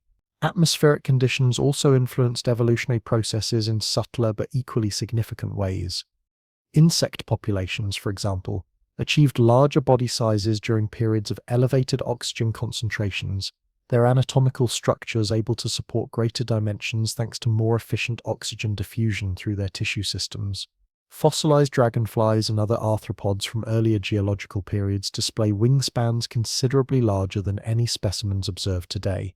Although by Mesozoic times, oxygen levels had stabilized sufficiently to limit this gigantism phenomenon, variations in atmospheric composition continued subtly shaping the possibilities for size, metabolic rates, and behavioral patterns across countless species groups. Dinosaurs themselves represented direct products of these atmospheric conditions. Their respiratory systems, more efficient than mammalian lungs, enabled them to thrive under oxygen concentrations that would have challenged our species significantly. Their massive body sizes were sustained by abundant vegetation made possible through elevated carbon dioxide levels promoting rapid plant growth. Their global distribution patterns were guided by warm climate systems that extended to polar regions, eliminating the temperature barriers that limit species ranges today. Atmospheric conditions weren't merely background environmental factors but active partners in dinosaurian evolutionary success. By the Cretaceous period's conclusion, atmospheric systems once again entered turmoil. Massive volcanic eruptions in what is now India, the Deccan Traps Formation, poured enormous quantities of gases into atmospheric layers, warming the planet and severely altering established ecosystem structures. Subsequently, an asteroid impact added catastrophic disruption, throwing dust particles and water vapor high into atmospheric layers, blocking solar radiation and causing rapid global cooling. The atmospheric conditions that had sustained the reptilian age turned against them during those final years, contributing significantly to their ultimate extinction. Nevertheless, from a longer perspective, Mesozoic atmospheric conditions remained remarkably stable compared to some earlier geological periods. For nearly 200 million years, Earth maintained warm temperatures, remained largely ice-free, and possessed sufficient oxygen concentrations to support life on unprecedented scales. The consistency of these environmental conditions enabled reptiles to achieve dominance, plants to spread extensively, and ecosystems to flourish across continental and marine territories. The atmospheric air and climate patterns of the Mesozoic weren't merely invisible background details, but constituted the fundamental foundation supporting the entire era's biological achievements. The Triassic period commenced under the shadow of unprecedented loss. Earth had just endured the most devastating mass extinction event in its entire geological history. The catastrophe concluding the Permian period that left our planet scarred and nearly emptied of complex life. Ocean systems had been stripped of most living organisms, reef communities collapsed entirely, and terrestrial landscapes lay barren where once forests and swamplands had stretched across vast territories. Approximately 90% of marine species and enormous portions of land animals had vanished completely. For extended periods, Earth must have seemed almost silent, with ecosystem structures broken, food web connections severed, and surviving organisms scattered across desolate territories. Envisioning the Triassic period's dawn requires picturing a planet beginning anew, not from complete emptiness, but from scattered fragments of what had existed before this catastrophic reset. Atmospheric conditions remained highly unstable following the devastation. Volcanic eruptions had released enormous quantities of gases into atmospheric layers, leaving climate systems in chaos. Carbon dioxide concentrations reached extreme levels, oxygen remained dangerously low, and global temperatures soared to unprecedented heights. Much of Pangaea's supercontinent interior consisted of vast desert expanses broken only by occasional river systems and isolated lakes. Coastal regions, where moisture remained more dependable, supported scattered pockets of vegetation, yet much of the terrestrial landscape remained harsh and nearly uninhabitable for complex life forms. Plant communities ranked among the first biological groups to re-establish themselves, spreading wherever environmental conditions permitted their growth. Ferns typically led these colonization efforts, growing rapidly on disturbed ground surfaces, followed by hardier coniferous species and cycads capable of withstanding prolonged drought conditions. Gradually, landscapes that had been stripped completely bare began developing green coverage once again. Surviving animal populations faced the challenge of adapting to a world lacking ecological stability. Amphibian communities, though greatly diminished, still inhabited areas along rivers and lakes, with some species growing large enough to prey upon fish and smaller reptilian species. Early reptilian groups in numerous forms filled vacant ecological niches left by extinction events. Some evolved into bulky, armored herbivorous species, their bodies covered with protective plating. Others became swift-footed predatory specialists, hunting insects and small vertebrate prey. The Triassic represented a period filled with evolutionary experiments, with various lineages testing novel body plans, dietary strategies, and survival approaches, many of which would ultimately vanish without leaving descendant species. This era constituted a time of biological trial and error, where success was measured not through ecological dominance but through simple persistence and survival. Among the most significant survivors were archosaurs, a reptilian group that included ancestors of crocodiles, parasaurs, and dinosaurs. During early Triassic times, they had not yet achieved dominance over other groups. Many archosaur species remained small and inconspicuous, competing with alternative reptilian lineages for territorial space and resources. However, they possessed anatomical traits that would eventually provide them with crucial advantages: efficient respiratory systems, upright postural arrangements, and versatile body plans that allowed adaptation to changing conditions. For tens of millions of years, they coexisted alongside other reptilian groups that appeared stronger, larger, or better adapted to current environmental conditions. Nevertheless, they persisted through challenging times, essentially waiting for their evolutionary moment to arrive. Ocean systems also underwent gradual rebuilding processes during this recovery period.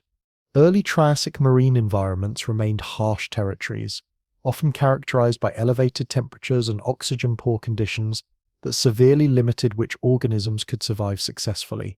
However, gradually, novel fish lineages spread throughout available aquatic habitats, and marine reptilian groups began venturing into oceanic territories. Ichthyosaur evolution commenced during this period, though their bodies remained somewhat awkward compared to the sleek predatory hunters they would eventually become. Despite these limitations, they were already adapting toward fully aquatic lifestyles. Nothosaurs, representing another group of semi-aquatic reptilian species, swam through shallow marine systems while hunting fish using their elongated jaw structures. Ammonite populations returned in substantial numbers, filling oceanic environments with their distinctive coiled shells and tentacled body forms. Piece by piece, marine food web structures reassembled themselves from scattered surviving components. Terrestrial environments witnessed the emergence of the first large herbivorous species of the Triassic, though these weren't dinosaurs but rather other reptilian groups, particularly relatives of crocodiles that evolved into armored giants. Some species maintained 4 sturdy legs for locomotion, while others adopted bipedal stances, their bodies protected by extensive plating systems. These massive herbivores grazed on cycad and coniferous vegetation while spreading across plains and forest environments. Predatory species were also frequently crocodile relatives, with some achieving bipedal running capabilities that allowed them to pursue prey with remarkable speed and agility. Throughout much of the Triassic period, these animals, not dinosaurs, functioned as terrestrial rulers.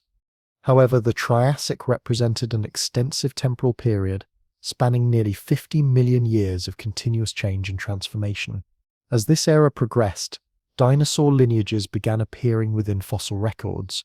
Initially, they remained small, lightweight, and swift creatures that were hardly impressive when compared to the massive reptilian species surrounding them. These early dinosaurs hunted insects and small vertebrate prey, while possibly engaging in scavenging behaviors when opportunities arose. Nevertheless, they possessed anatomical traits that enabled gradual expansion of their ecological influence. Their upright leg arrangements provided efficient running capabilities, their respiratory systems supplied oxygen more effectively than alternatives, and their skeletal structures achieved optimal combinations of lightness and strength. Slowly, they spread across available territories, initially remaining in background roles before gradually increasing in numbers until, by the Triassic's conclusion, they were positioned to assume dominance over terrestrial ecosystems. The world they inhabited remained fundamentally strange compared to contemporary environments. Pangaea's supercontinent configuration meant no geographical barriers existed to prevent species dispersal. Animals could theoretically travel from one planetary extreme to another, from regions now known as North America across Europe and Asia, down into African territories. This geographical arrangement meant ecosystems maintained greater uniformity, with similar species distributed widely across available territories. It also intensified climatic extremes significantly. Pangaea's interior regions remained hot and arid, with desert systems stretching beyond visible horizons, while coastal areas remained wetter and more supportive of plant communities. Biological life clustered wherever water remained available, leaving vast territorial expanses nearly barren and uninhabitable. Volcanic activity occurred frequently throughout this period, and Earth itself seemed geologically restless. Lava flows spread across landscape features while earthquakes continuously reshaped coastal configurations. These geological forces proved destructive to existing ecosystems, yet they simultaneously created fresh opportunities for colonization. Recently formed lava fields were typically colonized first by fern populations, followed by hardier plant species, initiating recovery cycles repeatedly across different regions. The Triassic didn't represent a period of ecological stability, but rather one emphasizing resilience, where successful survival required enduring constant environmental change and uncertainty. Toward the Triassic's conclusion, another crisis emerged to challenge existing life forms.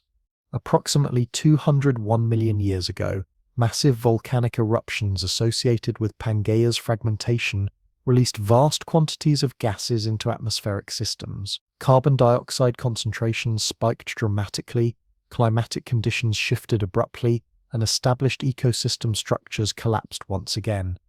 Many dominant reptilian groups that had maintained power throughout Triassic times were eliminated, including most crocodile relatives that had ruled terrestrial environments. Amphibian populations lost much of their accumulated diversity. Ecosystem structures emptied once again, leaving numerous ecological niches vacant and available for colonization. Dinosaur populations, while still modest in size and diversity, but demonstrating remarkable resilience, successfully survived this extinction event. When environmental conditions stabilized, they discovered themselves within a world offering reduced competition from traditional rivals. The extinction concluding the Triassic represented their long-awaited opportunity for expansion. During the subsequent Jurassic period, they initiated their genuine rise toward ecological dominance. To focus specifically on the Triassic itself requires remembering that it wasn't merely a preparatory chapter, but constituted a complete geological age with its own significance. This period witnessed life rebuilding after unprecedented disaster, ecosystems slowly reassembling from scattered fragments, plants spreading across barren territories, and animals testing innovative evolutionary forms. It represented a world populated by strange reptilian species unlike anything existing today, amphibians struggling to maintain survival, insects buzzing through forests of cycads and conifers, and oceans learning to sustain complex life once again. Yet those modest, lightly constructed creatures represented the foundational seeds of something monumentally vast, something that would eventually spread across the entire planetary surface and persist for more than 160 million years of continuous dominance. Their evolutionary narrative serves as a powerful reminder of how biological transformation typically operates, not through sudden metamorphoses or dramatic revolutionary leaps, but through steady progressive shifts and minute adjustments that gradually reshape life's fundamental possibilities across geological timescales.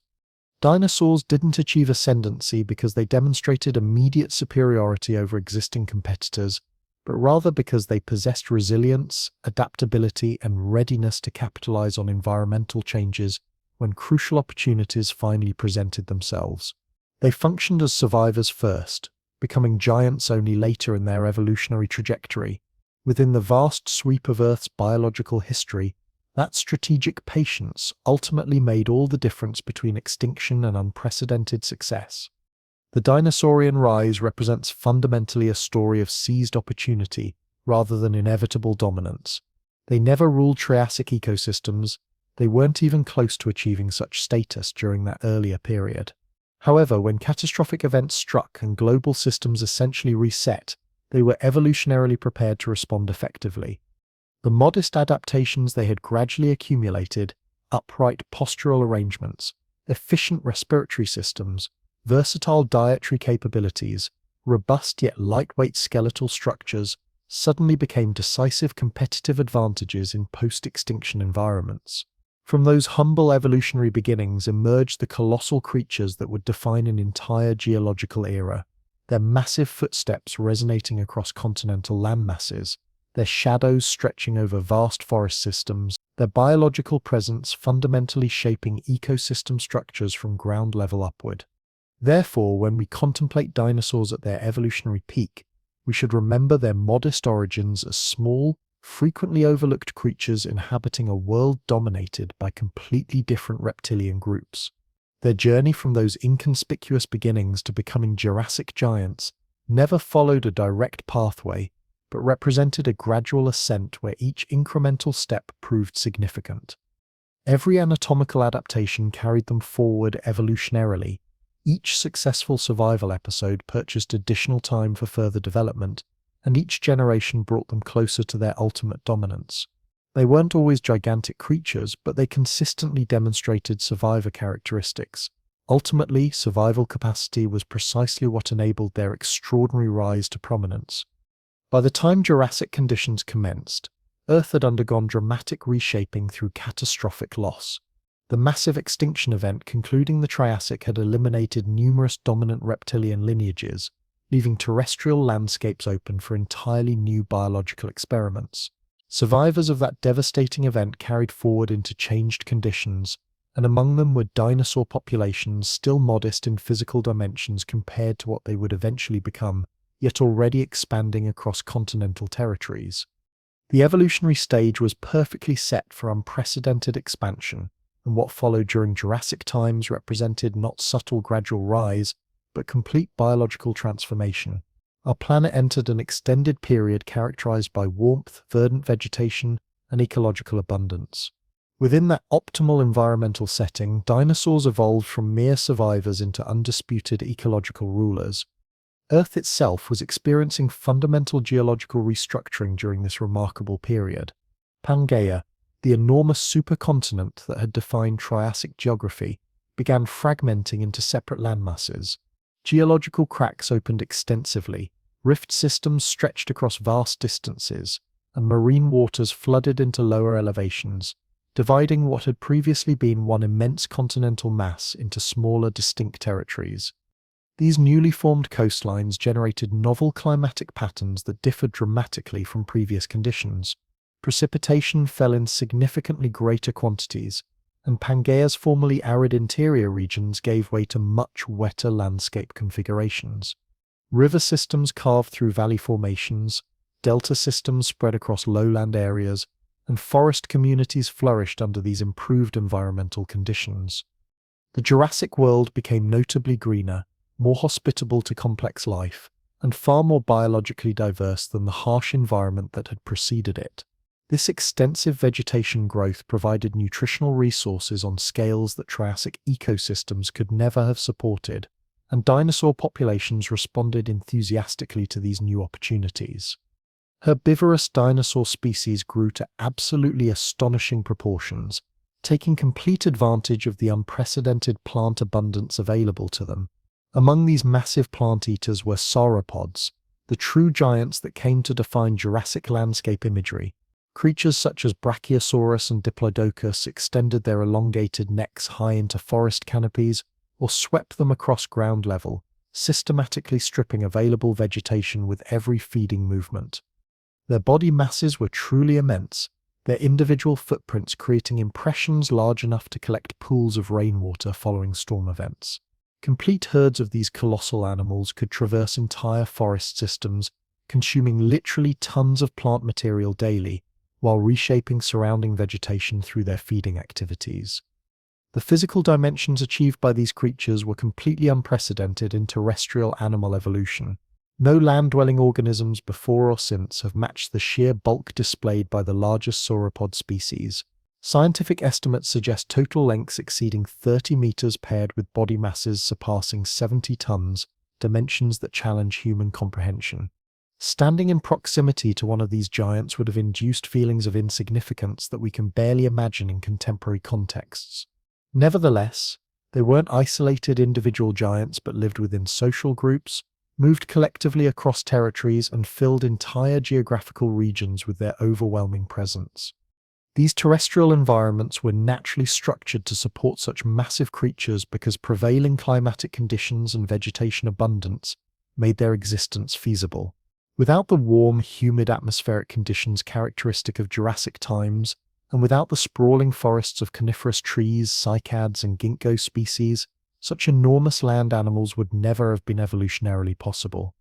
Alongside these sauropod giants were alternative plant-eating species of more moderate dimensions but no less ecological significance.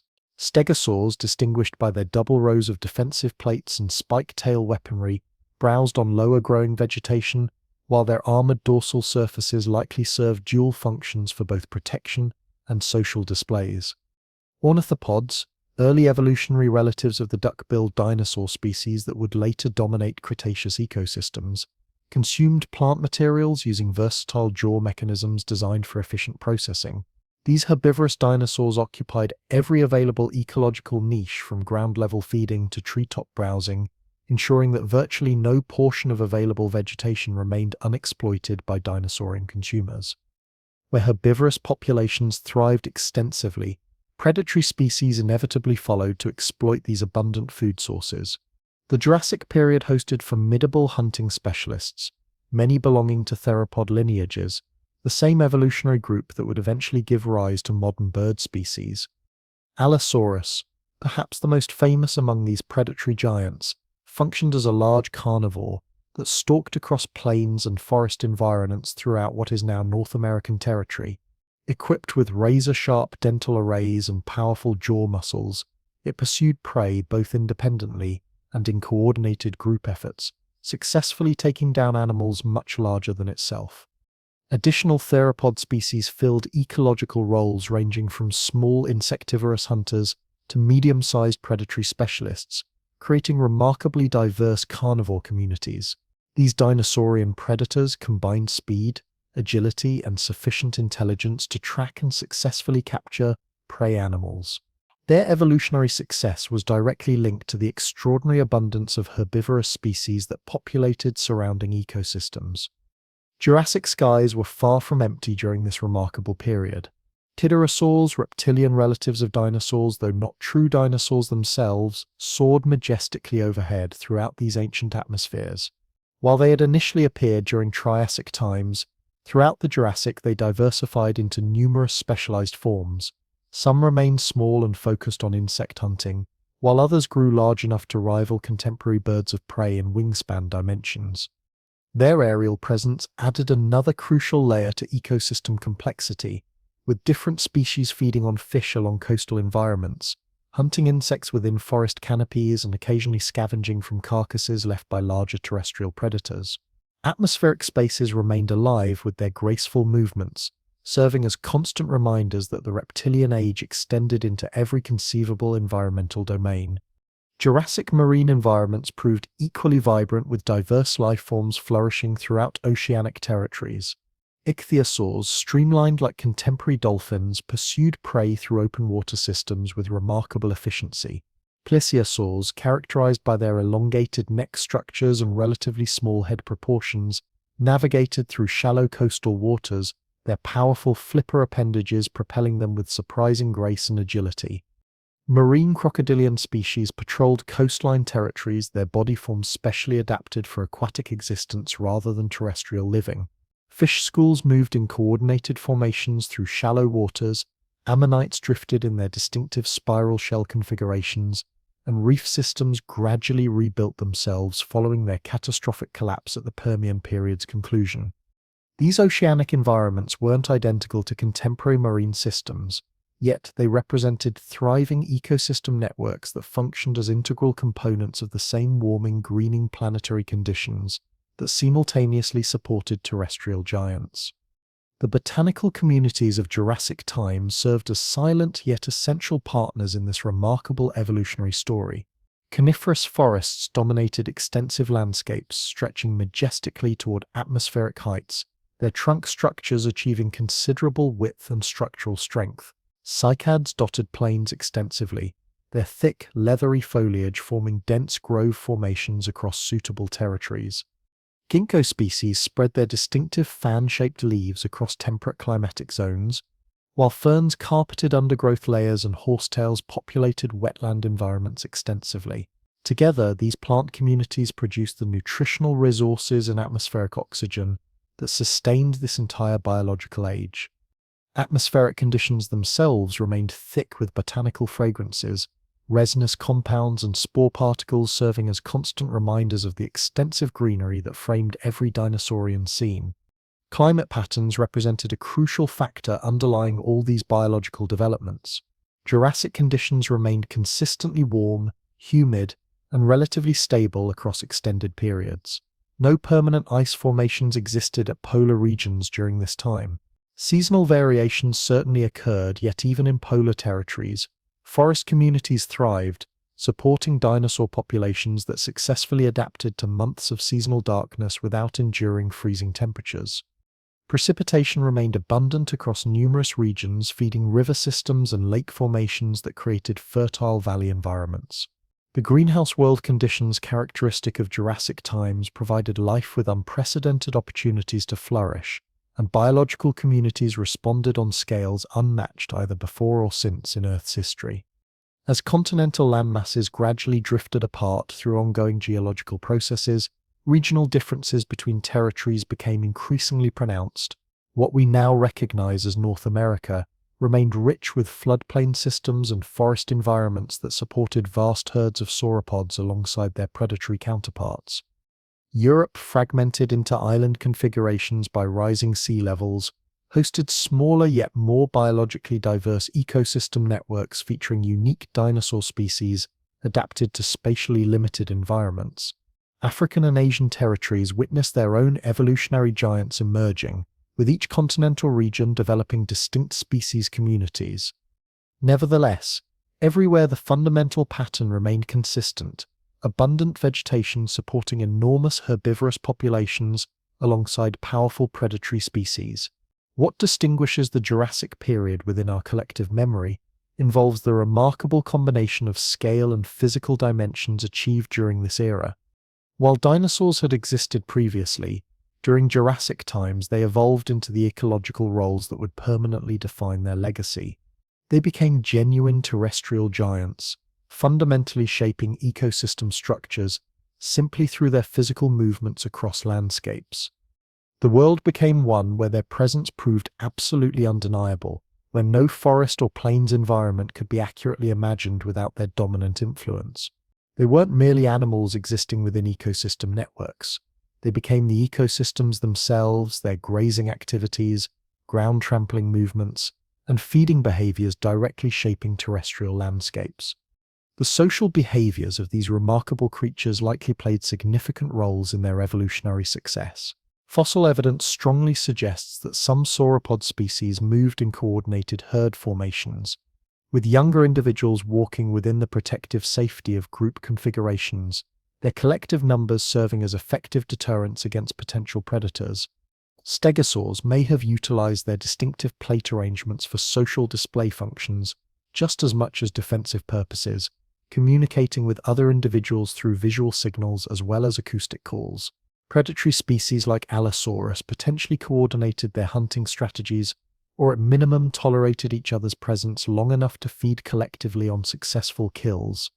These behavioral patterns hint at intelligence levels and social complexity that would have helped them adapt successfully to dynamic environmental conditions.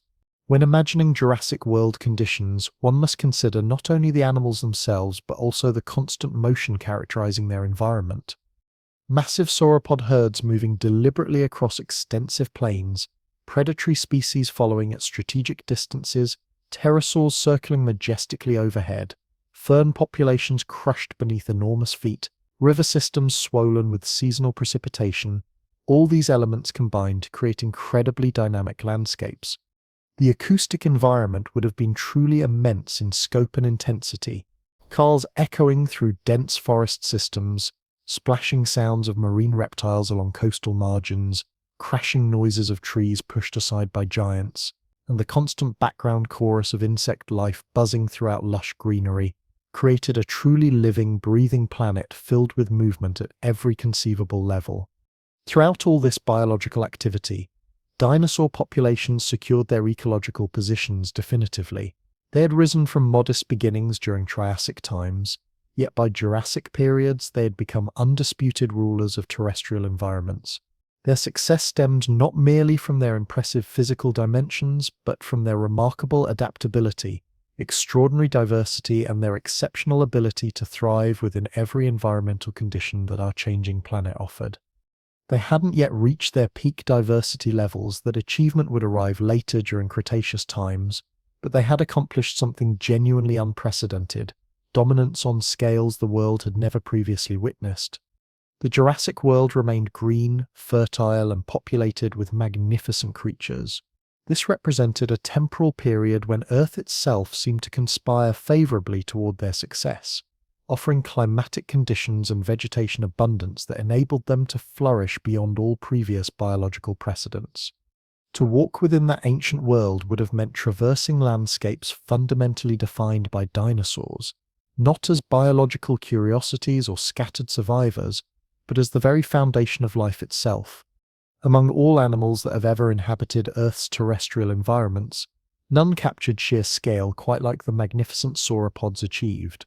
When people visualize dinosaurs today, mental imagery frequently includes towering necks, rising majestically above forest canopies, massive tails sweeping across expansive plains, and body masses so immense that ground surfaces seem to tremble beneath their footsteps. These were the genuine titans of Jurassic and Cretaceous periods, an evolutionary lineage that persisted across millions of years while spreading throughout countless continental territories. Their rise never occurred suddenly, but built systematically upon opportunities provided by warming, increasingly verdant Earth conditions. Once they appeared within fossil records, they developed into shapes and dimensions that continue challenging human imagination today. Sauropods began as modest creatures during Triassic times, small, lightly constructed animals not dramatically different from other plant-eating species of their era. However, their anatomical structures carried subtle hints of future evolutionary potential. Their neck regions were already beginning elongation processes. Their skeletal systems already demonstrated lighter construction than expected for their body sizes, and their limb structures remained strong and straight like architectural columns. They possessed anatomical foundations built for growth, expansion, and reaching into ecological niches that no other terrestrial animals could access. By Jurassic times, these anatomical features had combined in ways that made them evolutionarily unstoppable. Environmental conditions provided exactly what they required for unprecedented success. Forests of coniferous trees, cycads, and ginkgo species stretched across available landscapes, producing abundant nutritional resources. Warm climatic conditions featuring elevated carbon dioxide concentrations encourage rapid botanical growth, creating ecosystem networks rich in available vegetation. River systems and floodplain environments sustained endless groves of nutritious greenery throughout these ancient landscapes. Within this world of unprecedented abundance, animals capable of processing enormous quantities of plant material gained tremendous evolutionary advantages, and sauropods answered the ecological call with remarkable success. Their elongated neck structures enabled them to feed across extensive ranges without requiring significant locomotion efforts. Their peg-like dental arrangements efficiently stripped foliage from branches, while their massive digestive systems extracted maximum energy from tough plant materials. They weren't selective feeders, but rather bulk processors designed for consuming volume rather than pursuing dietary precision. Their extraordinary size wasn't merely biological indulgence. Being enormous brought significant survival advantages. Even the largest theropod predators of Jurassic times, such as the formidable Allosaurus, would have carefully reconsidered before attacking fully grown sauropod specimens. Physical size itself functioned as defensive strategy, making mature adults nearly untouchable by potential threats. Their towering height provided access to nutritional resources that no other herbivorous species could reach, enabling them to browse vegetation well above the feeding levels utilized by stegosaurs or smaller ornithopod dinosaurs. Their massive body mass helped retain thermal energy efficiently, making them stable across varying climatic conditions. Growth itself became a strategic approach, propelling them into ecological realms where few threats could follow. The anatomical engineering of their bodies proved truly remarkable in its sophistication. Their skeletal elements weren't solid structures, but featured air-filled spaces that reduced overall weight, while maintaining necessary structural strength. Their elongated necks were supported by intricate systems of muscles and ligament networks, with vertebrae specifically shaped to interlock efficiently during feeding movements. Their respiratory systems likely resembled modern avian arrangements, featuring air sac extensions throughout body cavities that maintained optimal oxygen flow while simultaneously cooling their massive frames. Their limb structures remained thick and straight like architectural pillars, distributing enormous weights evenly across joints and skeletal elements. Every component of their anatomy was precisely tuned towards sustaining immense physical dimensions. An evolutionary experiment pushed to absolute extremes yet proven successful across tens of millions of years of continuous existence. Different sauropod lineages adapted distinct survival strategies based on their environmental requirements. Some species, exemplified by Brachiosaurus, maintain their necks in upright positions, browsing high within forest canopies while feeding on branches that remained completely inaccessible to other herbivorous species. Alternative forms, such as Diplodocus, extended their necks horizontally across landscapes, sweeping methodically across low-growing vegetation while clearing vast swaths with minimal energy expenditure. Certain species developed whip-like tail structures that may have served defensive functions, communication purposes, or even sonic weapon capabilities, snapping with sufficient force to generate audible sounds across considerable distances. This morphological variety reflected environmental diversity throughout their ranges, with each species carving out specific ecological niches within the green abundance characterizing Jurassic and Cretaceous world conditions.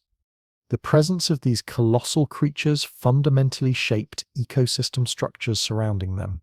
Entire forest communities may have been organized around their feeding habits, with vegetation evolving adaptations to withstand constant grazing pressure.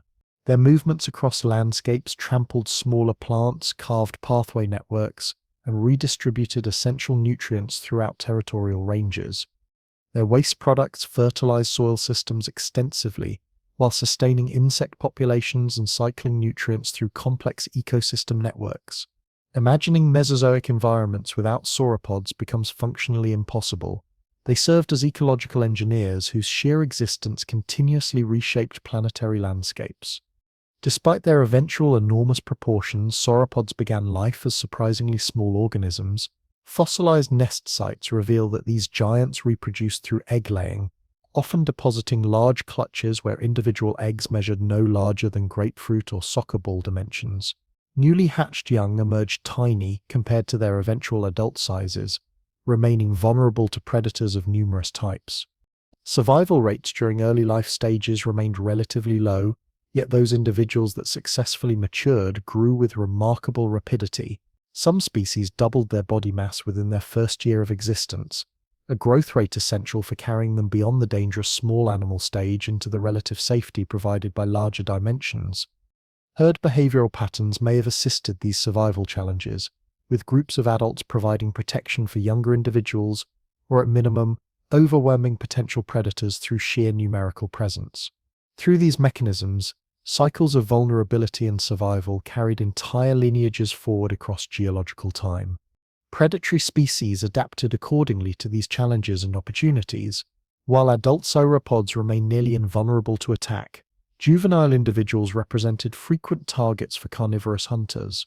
Packs of theropod dinosaurs may have coordinated efforts to harass or separate young animals from protective herds, capitalizing on any perceived weaknesses. Fossil evidence documents tooth marks on sauropod skeletal remains consistent with repeated attack patterns, suggesting possible scavenging activities focused on carcasses of these immense animals. This evolutionary arms race between predator and prey formed integral components of Jurassic ecological balance, though equilibrium remained heavily weighted toward the giants once they achieved sexual maturity. The global distribution of sauropod fossils speaks eloquently to their remarkable evolutionary success. Paleontological discoveries have documented their remains across every continental landmass, from North American and European territories to African, South American, and Asian regions. Even Antarctica, during the warmer Mesozoic climatic conditions, has yielded sauropod fossil evidence. Their exceptional adaptability enabled them to thrive within diverse environmental conditions, ranging from lush river valley systems to more arid plains environments. They weren't confined to single geographical regions or specific climatic zones, but expanded successfully wherever adequate vegetation could sustain their nutritional requirements. Their ecological shadows stretched across the entire planetary surface. As geological time progressed, sauropod lineages continued diversifying into increasingly specialized forms. During Cretaceous periods, groups such as the titanosaurs assumed dominance, evolving novel anatomical arrangements that carried their evolutionary lineage to the very conclusion of the dinosaurian age. Some titanosaur species achieved even greater dimensions than their Jurassic ancestors, pushing size limitations further toward absolute biological limits. These remarkable animals coexisted with flowering plant communities that had begun spreading extensively, sharing world environments with novel dinosaur forms that had emerged during Cretaceous times. Even as ecosystem structures underwent significant changes, sauropods persisted successfully using their proven formula of exceptional size combined with environmental adaptation. Their eventual extinction at the Cretaceous period's conclusion wasn't a consequence of evolutionary design failure, but rather resulted from catastrophic environmental changes. The asteroid impact event, coupled with massive volcanic eruptions of the Deccan Traps Formation, transformed planetary conditions in ways that no animal species could withstand through adaptive responses. These giants that had survived and thrived for over 100 million years were ultimately defeated by forces far beyond any possible evolutionary adaptation. Nevertheless, during their temporal reign, they remained unmatched as living monuments demonstrating evolution's incredible creative potential. Imagining oneself standing among these creatures requires confronting the concept of scale itself in its most extreme manifestation. A diplodocus sweeping its neck methodically across plains environments, a brachiosaurus reaching majestically into forest canopies, a herd of Argentinosaurus moving deliberately across valley systems, with their massive bodies dominating entire horizons. Such scenes would have generated ground vibrations with each footstep, while filling atmospheric spaces with sounds of their movements, creating landscapes completely dominated by their overwhelming presence. They weren't simply animals existing within their environments, they became the environments themselves, shaping everything surrounding them through scale alone. Even today, their evolutionary legacy persists in subtle yet significant ways. Modern birds, representing distant relatives within dinosaurian lineages, carry anatomical echoes of sauropod respiratory systems and skeletal structures. Fossilized footprint trails preserved within sedimentary stone formations capture the enormous weight of their steps and document the pathways followed by ancient herds. The fundamental concept of biological giants, creatures so vast they challenge human comprehension, remains inextricably tied to their remarkable image and legacy. Predatory species have consistently held particular fascination throughout any era of life on Earth, and during the time of dinosaurs they represented both the ecological balance and existential threat that shaped everything surrounding them.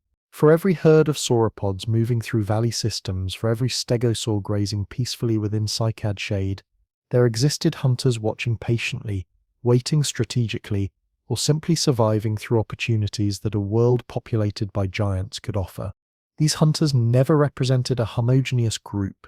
Not all were massive and terrifying like the creatures featured prominently in contemporary movie productions.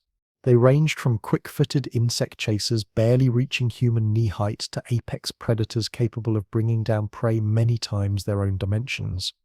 Together, these carnivorous specialists created comprehensive spectrums of predators, each precisely adapted to specific roles within dynamic ecosystem networks of Jurassic and Cretaceous periods.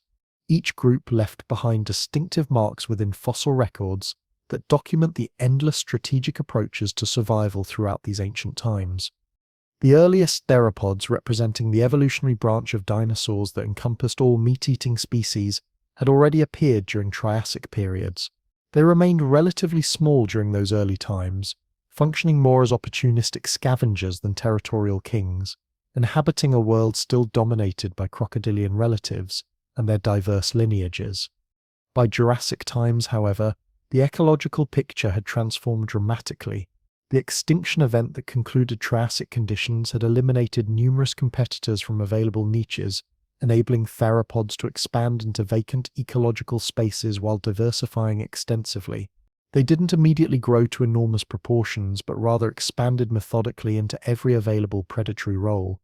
Some species remained small in stature, focusing primarily on insects, lizards, or carrion feeding opportunities. Others evolved into medium-sized predators possessing sufficient speed to pursue ornithopods or juvenile sauropod specimens. Still others pushed upward into large carnivore categories, their anatomical structures built for raw power, while their dental arrangements were specialized for flesh consumption. Among the most celebrated of these apex predators was Allosaurus, documented through fossil discoveries throughout North American territories. Allosaurus achieved impressive but not extreme dimensions, averaging approximately 8 to 10 meters in total length. What made this species particularly formidable wasn't merely size, but rather its optimized anatomical design for predatory success. Its skull housed arrays of sharp, serrated teeth, perfectly suited for slicing flesh efficiently. Its forelimbs, though shorter than hind limb proportions, terminated in three-fingered hands equipped with powerful claws. Its legs demonstrated muscular development built for sustained running and explosive speed bursts. Fossil evidence strongly suggests it functioned as an active hunter, capable of taking on large prey, potentially coordinating loose group efforts to bring down sauropod targets. Imagining a scene where Diplodocus herds passed across plains environments might also include Allosaurus individuals trailing along strategically, monitoring the groups for moments when young or weakened members strayed sufficiently far from herd safety. However, Allosaurus never hunted in isolation across Jurassic territories. Throughout these ancient worlds, theropods displaying numerous morphological variations filled similar ecological niches. In African environments, creatures such as Ceratosaurus prowled floodplain territories, distinguished by distinctive horned snouts and blade-like dental arrangements. This species was excellently adapted for hunting along riverine and lacustrine systems, perhaps specializing in ambush attacks on prey approaching drinking locations. In European territories, Megalosaurus, one of the first dinosaur species ever formally described in scientific literature, inhabited Jurassic forests that had been fragmented into island configurations by shallow marine incursions. Each geographical region supported its own apex hunting specialists, distinct in morphological form yet united through their shared ecological roles. Smaller predatory species proved equally important within these complex ecosystem networks. Coelophysis, for example, represented a slender, lightly constructed dinosaur that pursued prey in coordinated pack formations during late Triassic and early Jurassic periods. While not particularly large, measuring only a few meters in length, their numerical advantages could overwhelm individual prey items through collective effort. Their exceptional agility enabled them to pursue lizards and insects efficiently, filling ecological niches far removed from the sauropod-dominated megafaunal world. Later evolutionary developments produced Compsognathus, tiny theropods no larger than contemporary chickens that scurried through undergrowth vegetation, while feeding on insects and small vertebrate prey. These diminutive predators served as important reminders that not every carnivorous dinosaur from this era was a terrifying giant. Most remained small, quick, and opportunistic in their feeding strategies. This extensive range of predator body sizes created layered ecosystem structures remarkably similar to contemporary environments. Large hunters controlled population dynamics of major herbivorous species, medium-sized predators focused attention on smaller prey categories, while the smallest species scoured landscapes for whatever could be successfully captured and consumed. These arrangements created dynamic balance systems featuring competition not only between predator and prey relationships, but also between predators themselves. Allosaurus specimens may have clashed with Ceratosaurus individuals in regions where their territorial ranges overlapped, competing for access to carcasses or optimal hunting territories. Smaller theropods had to navigate carefully around these apex species, avoiding becoming prey items themselves. Hunting strategies varied considerably among different predatory lineages. Some dinosaur species functioned as ambush specialists, relying on camouflage techniques and sudden explosive speed bursts. Others evolved as pursuit hunters built for running down prey across longer distances. Some species likely scavenged as extensively as they actively hunted, using acute sensory capabilities to locate carcasses abandoned by other predators. Ongoing scientific debates about whether large predators like Allosaurus primarily hunted or scavenged reflect this behavioral complexity, though in reality most species likely employed both strategies opportunistically.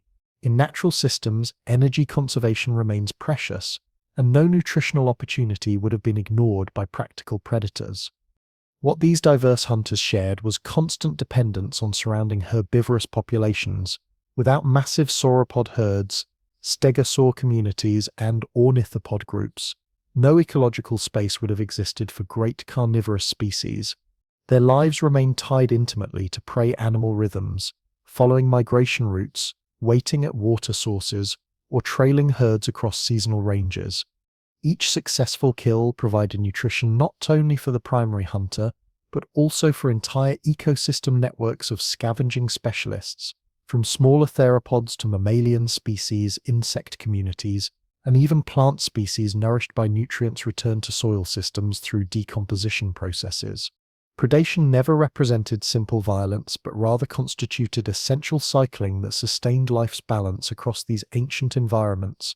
During Cretaceous periods, predator diversity expanded even further beyond Jurassic precedents. Novel evolutionary lineages emerged, with some achieving even greater physical dimensions than their Jurassic predecessors. Spinosaurus, characterized by elongated jaw structures and distinctive sail-like dorsal projections, patrolled river systems throughout what is now North African territory, hunting fish populations while perhaps scavenging along shoreline environments. Its anatomical adaptations suited semi-aquatic lifestyles, making it unique among major theropod groups. In Asian territories, Tarbosaurus, representing a close evolutionary relative to the famous Tyrannosaurus, dominated late Cretaceous landscapes through its massive skull proportions and powerful bite mechanics adapted for crushing through bone materials. In South American environments, Giganotosaurus achieved total lengths comparable to or even exceeding Tyrannosaurus dimensions, forming part of a massive predator group that thrived throughout southern continental regions. This remarkable variety of morphological forms demonstrated exceptional adaptability within predatory dinosaur lineages. Some species specialized in particular prey types or habitat preferences, fish-eating spinosaurids or fleet-footed raptors that coordinated pack-hunting strategies. Others remained ecological generalists, capable of exploiting whatever opportunities arose within their territories. This adaptability represented one crucial reason why theropod dinosaurs persisted for such extended periods, surviving multiple extinction events while diversifying into novel forms, ultimately including the bird lineages that continue thriving today. When we envision the Mesozoic era, it becomes tempting to conceptualize it as a world ruled exclusively by terrestrial giants, herds of sauropods crossing valley systems while predators stalked their movements continuously. However, tilting one's perspective upward toward ancient skies reveals equally vibrant aerial environments. Long before birds as we recognize them appeared within evolutionary records, atmospheric territories belonged to alternative reptilian groups, the pterosaurs who spread their membranous wings over oceanic expanses, forest canopies, and plains environments. They weren't dinosaurs, though they shared common ancestral relationships, yet their evolutionary story remains tightly woven into the same geological age. They represent another pathway through which life explored new possibilities, achieving a breakthrough that no terrestrial vertebrate had accomplished before them: powered flight capabilities. The earliest pterosaurs emerged during late Triassic periods as small creatures possessing wings supported by single elongated finger structures. Imagining your own hand with one finger extending impossibly long, with skin and muscular membranes stretching from it down to your body, creates surfaces capable of catching atmospheric currents that represented the fundamental structural arrangement of pterosaur wing anatomy. Where dinosaurs developed legs positioned beneath them for terrestrial conquest, pterosaurs revolutionized their anatomical organization to master aerial environments. Their skeletal elements remained lightweight and hollow, their muscular systems arranged for powerful wing-beating motions. Even the earliest pterosaur species could glide and maneuver effectively while hunting insects or small prey through methods no other animals of their time could employ. By Jurassic periods, pterosaurs had diversified into numerous specialized forms across aerial territories. Some species remained small, achieving sparrow-like proportions while darting through atmospheric spaces pursuing insect prey. Others achieved much larger dimensions, their wingspans stretching several meters as their elongated jaws snapped at fish while skimming across lake and marine surfaces. The morphological variety proved absolutely astonishing throughout their evolutionary development.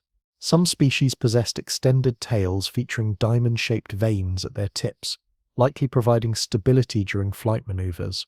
Others developed shortened tail structures while evolving elaborate crest formations on their heads, which may have served display functions, signaling purposes, or aerodynamic balance requirements.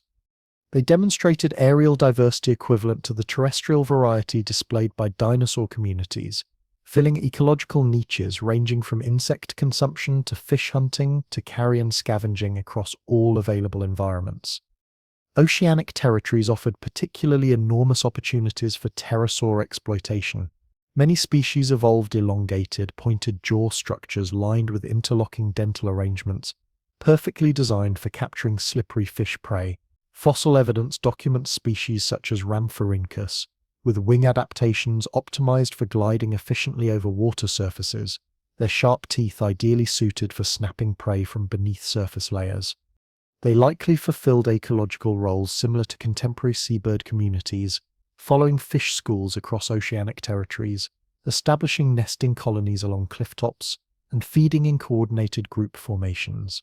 Observing dozens of pterosaurs circling above wave systems, diving and skimming across surfaces, would have created scenes as familiar then as modern seabird colonies appear today.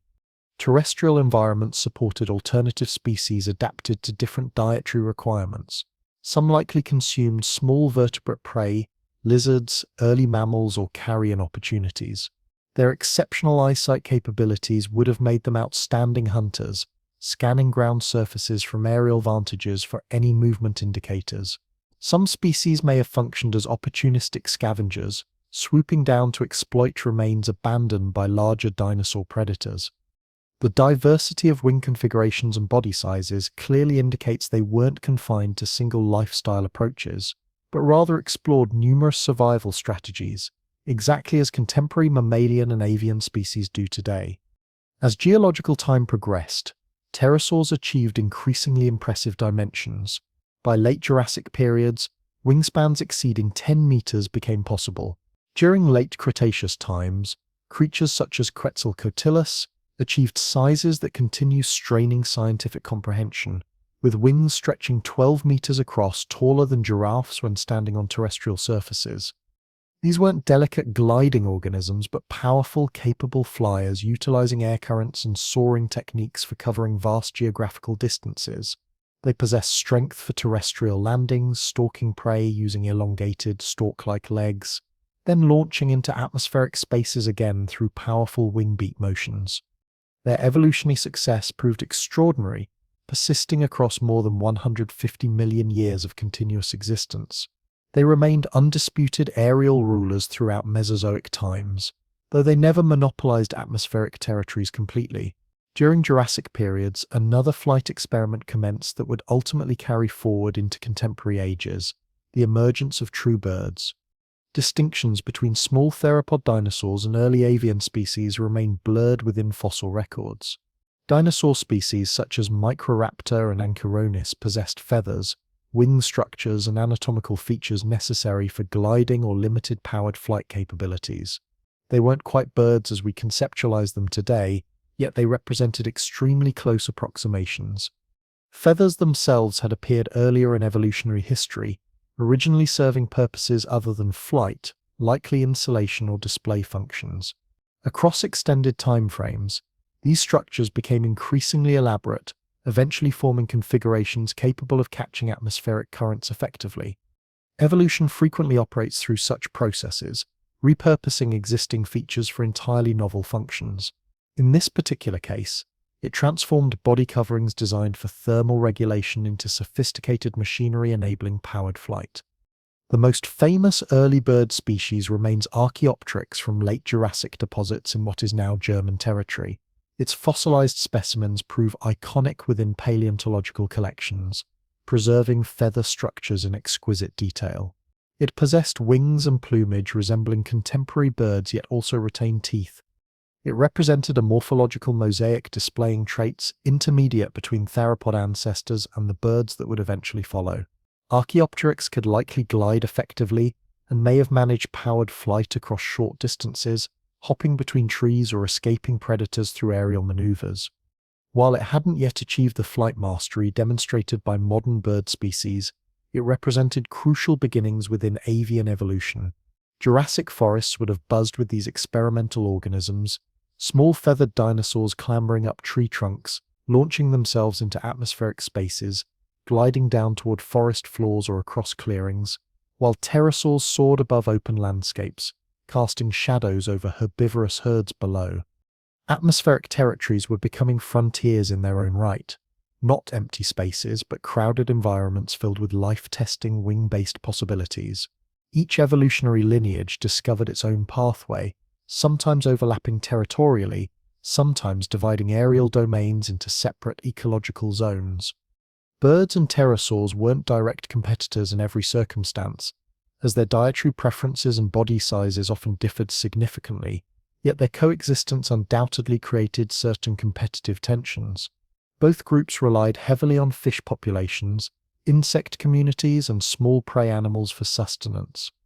Within coastal regions, pterosaur colonies may have shared cliff-top territories with early bird populations, each species exploiting its portion of available food resources.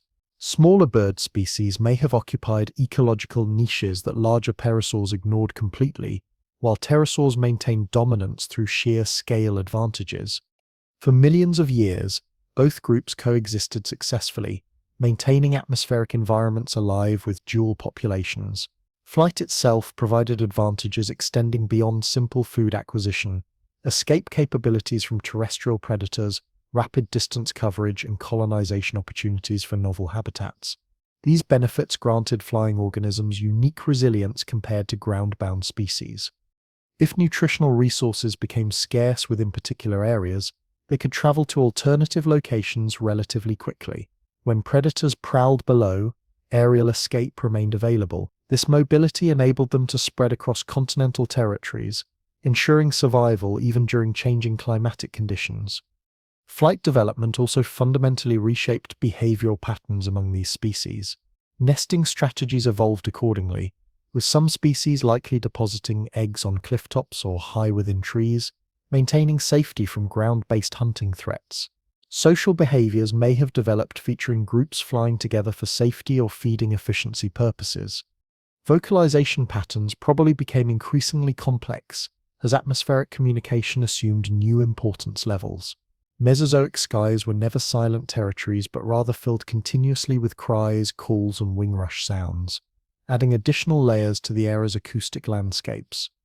If you could position yourself along Jurassic or Cretaceous shorelines, initial impressions might suggest familiar scenes: waves rolling steadily inward, sandy beaches stretching toward horizons, cries of winged creatures echoing overhead.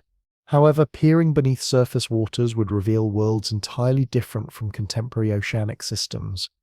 These represented territories dominated not by whales or dolphin species that wouldn't appear for tens of millions of additional years, but rather by reptilian lineages, while their evolutionary cousins commanded terrestrial environments and others soared through atmospheric spaces. Marine environments hosted creatures resembling dragons, serpents, and fish simultaneously. They weren't fish species, nor were they dinosaurs, but rather marine reptiles, diverse evolutionary groups that adapted to aquatic existence with such remarkable success that they became undisputed rulers of ancient oceanic territories. The earliest among these marine specialists were ichthyosaurs, whose evolutionary story commenced during Triassic times when certain reptilian populations took to aquatic environments following the devastating extinction concluding Permian conditions. Across geological time, they became increasingly streamlined, their body forms shaped remarkably like contemporary dolphins, despite vastly different ancestral relationships. Ichthyosaurs possessed elongated snouts filled with sharp dental arrays perfectly designed for capturing fish and cephalopod prey. Their optical organs achieved enormous proportions, some representing the largest eyes discovered in any animal species, providing exceptional vision capabilities within deep or dimly lit aquatic environments. Their appendages had transformed into broad paddle-like fins, while their tails developed forked configurations built specifically for speed generation. During early Mesozoic periods, they ranked among oceanic apex predators, pursuing prey through shallow marine systems while leaving behind skeletal remains that document their complete adaptation to aquatic lifestyles they would never abandon. However, their fossil remains prove abundant throughout geological formations, eliminating any doubt regarding their reality and widespread distribution across ancient marine territories. Alternative plesiosaur groups, known as plesiosaurs, pursued entirely different evolutionary pathways. Rather than developing elongated neck structures, they evolved shortened, muscular configurations paired with massive head proportions filled with large, conical dental arrangements. These represented the apex predators of their respective time periods, anatomically built less for delicate fishing activities and more for demonstrations of raw predatory power. Creatures such as Cryptoclydus or Leadsichthys could achieve lengths reaching 10 to 12 meters, their jaw mechanisms capable of seizing not merely fish prey, but other marine reptile species as well. They functioned as oceanic food chain dominators, their sheer presence establishing territorial control over vast aquatic territories. A pliosaur positioned for ambush attacks would have presented terrifying spectacles, serving as constant reminders that Mesozoic seas harbored dangers equivalent to any terrestrial threats. As Jurassic conditions gradually transitioned into Cretaceous environments, entirely new predatory groups rose to oceanic prominence: the formidable mosasaurs. These represented late-arriving competitors, not appearing until mid-Cretaceous periods, yet when they emerged, they rapidly achieved dominance over marine predatory roles. Unlike ichthyosaurs or plesiosaurs, mosasaurs maintained closer evolutionary relationships with contemporary lizard and snake lineages. They possessed elongated, muscular body forms, powerful tail sections, and limb structures modified into efficient flipper configurations. Their skull arrangements featured flexible construction with double-hinged jaw mechanisms resembling snake anatomy, enabling them to consume large prey items whole. Certain species achieved lengths exceeding 15 meters, establishing them as undisputed rulers of late Cretaceous marine territories. Mosasaurs proved remarkably versatile hunters across diverse prey categories. Some species fed primarily on fish and cephalopod populations, while others specialized in hard-shelled prey such as ammonites and marine turtles, crushing protective shells using robust dental structures. The largest mosasaur species hunted virtually anything they could overpower, including other mosasaur individuals. Fossil evidence reveals stomach contents containing bird remains, marine reptile specimens, and large fish species, suggesting dietary breadth matching their extensive territorial reach. They propelled themselves through powerful side-to-side tail motions, gliding with remarkable efficiency yet capable of explosive speed bursts when hunting situations demanded rapid acceleration. Their rapid evolutionary rise and subsequent dominance demonstrate exceptional adaptability to changing marine conditions, enabling them to spread globally across oceanic territories. From shallow coastal seas to deeper water environments, Mesozoic oceans weren't merely habitats for these giants, but represented teeming ecosystem networks filled with diverse life forms. Ammonites, distinguished by their coiled shell configurations, floated through water columns resembling contemporary nautiluses.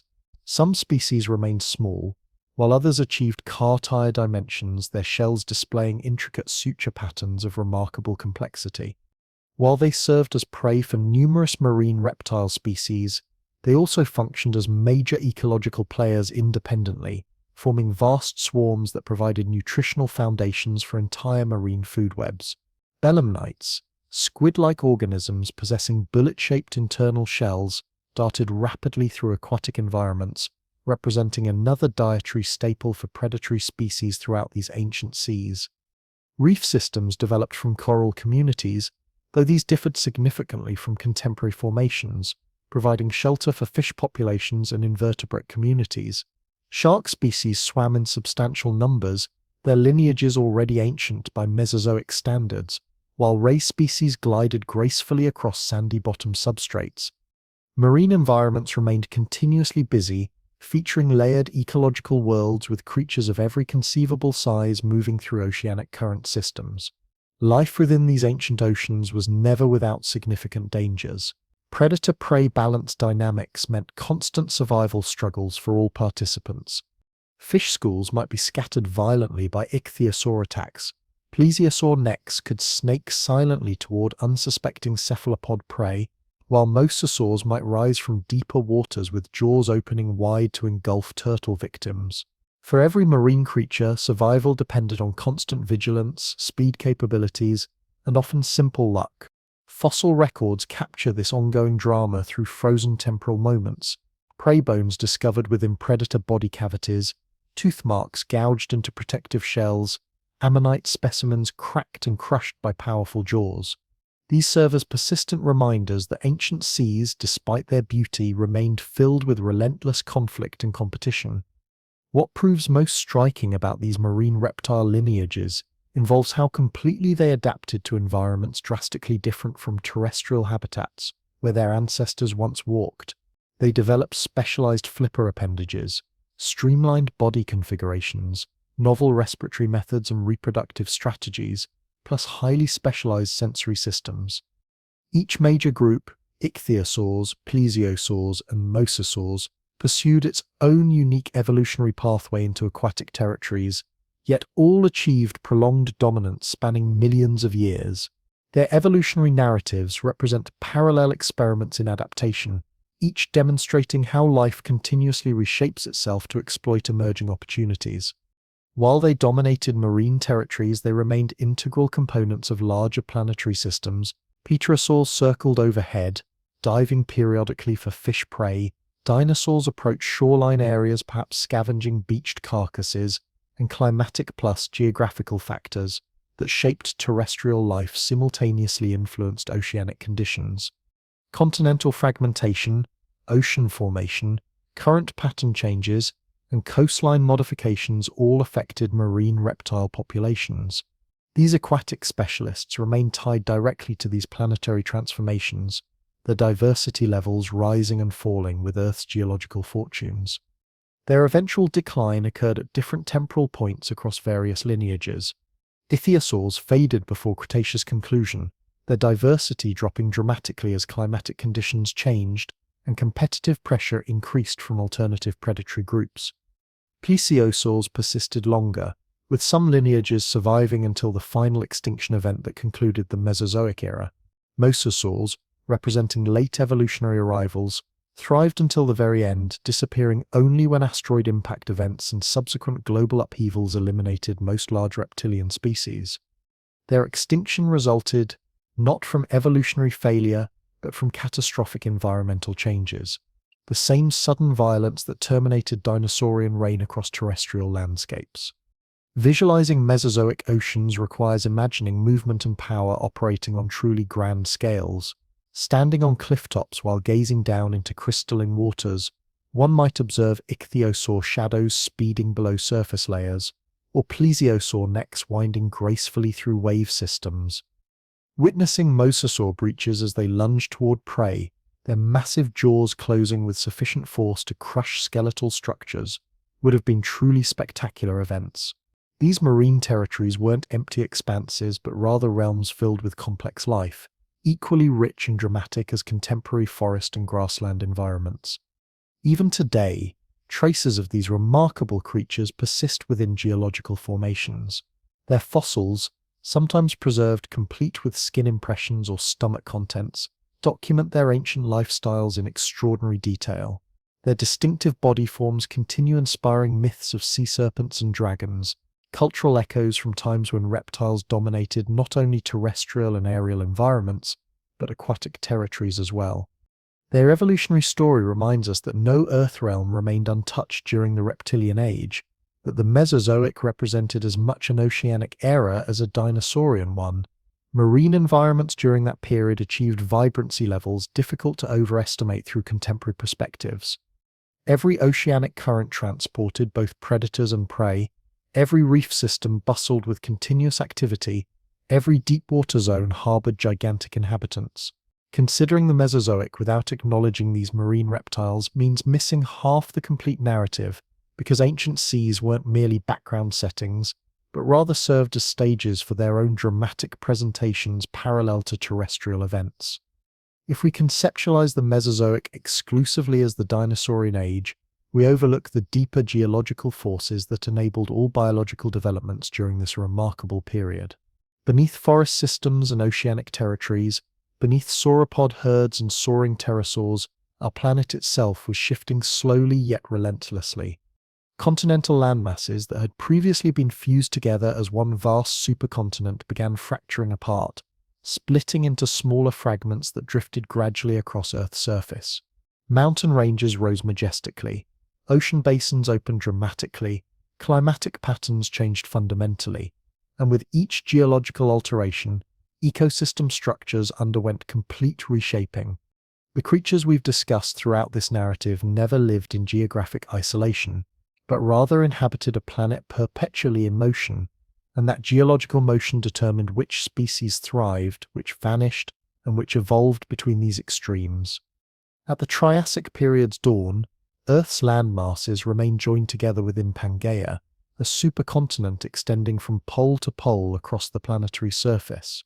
Imagine a single enormous landmass featuring desert systems spreading across vast interior regions, coastlines encircling its edges, and mountain chains scattered like geological seams where continental plates had previously collided. This represented a world simultaneously unified and characterized by environmental extremes. Pangaea's central territories remained arid, positioned far from oceanic moderating influences, while coastal zones supported more temperate climatic conditions. Life recovering from the Great Permian extinction had to spread across this vast surface, discovering ecological niches within environments ranging from dry plains to luxuriant coastal forest systems.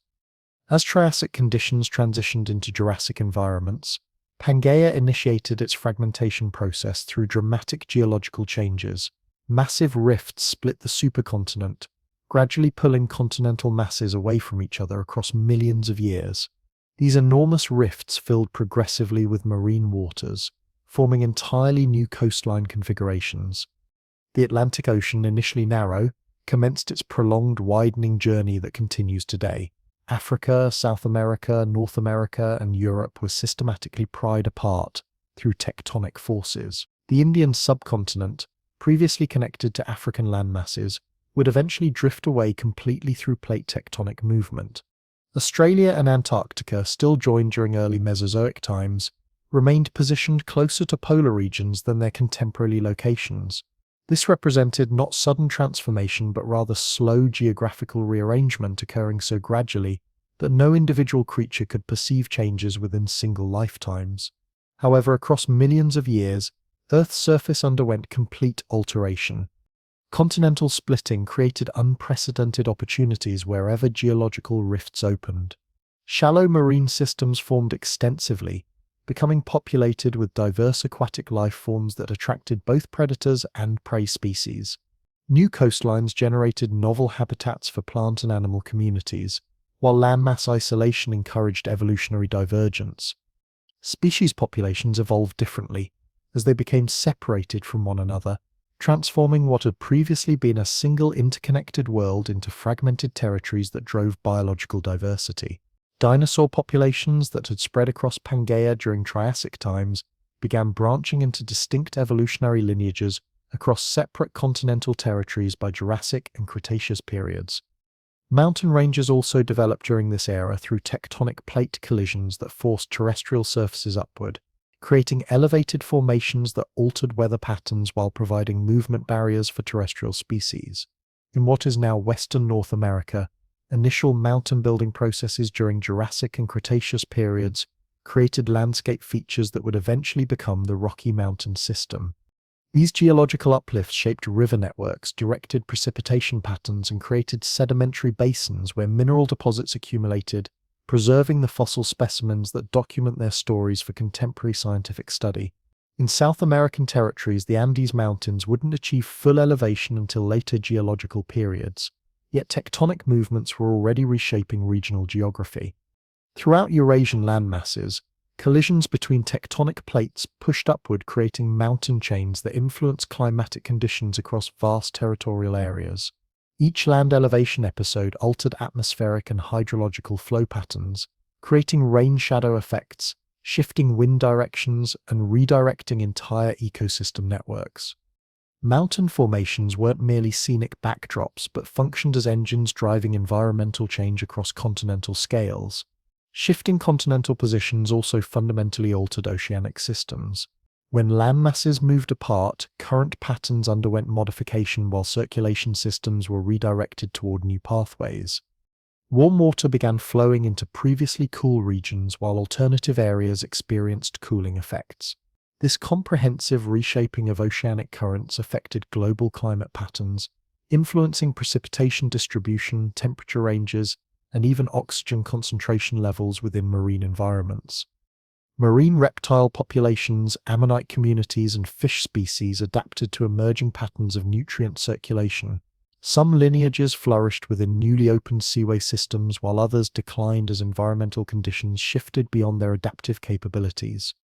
One of the most dramatic consequences of shifting landmass positions involved creating seaways that divided continents into smaller regional territories. During Cretaceous times, elevated sea levels flooded low-lying areas extensively, creating extensive shallow inland marine systems. North America became split into two separate regions by the Western Interior Seaway, stretching from Gulf of Mexico waters northward to Arctic Ocean territories. This vast aquatic body teemed with mosasaurs, plesiosaurs, and diverse fish schools, while its shoreline supported dinosaur populations that inhabited remaining terrestrial areas. Standing within central North American territories during Cretaceous periods would have meant positioning oneself along shallow sea edges, with waves washing across areas where contemporary prairie systems now exist. These inland seaways functioned simultaneously as both geographical barriers and transportation highways. They prevented certain animal species from crossing territorial boundaries, isolating populations while promoting new species development, yet they also enabled marine creatures to spread across continental interiors. They transformed inland regions into coastal environments, populating them with entirely novel life forms.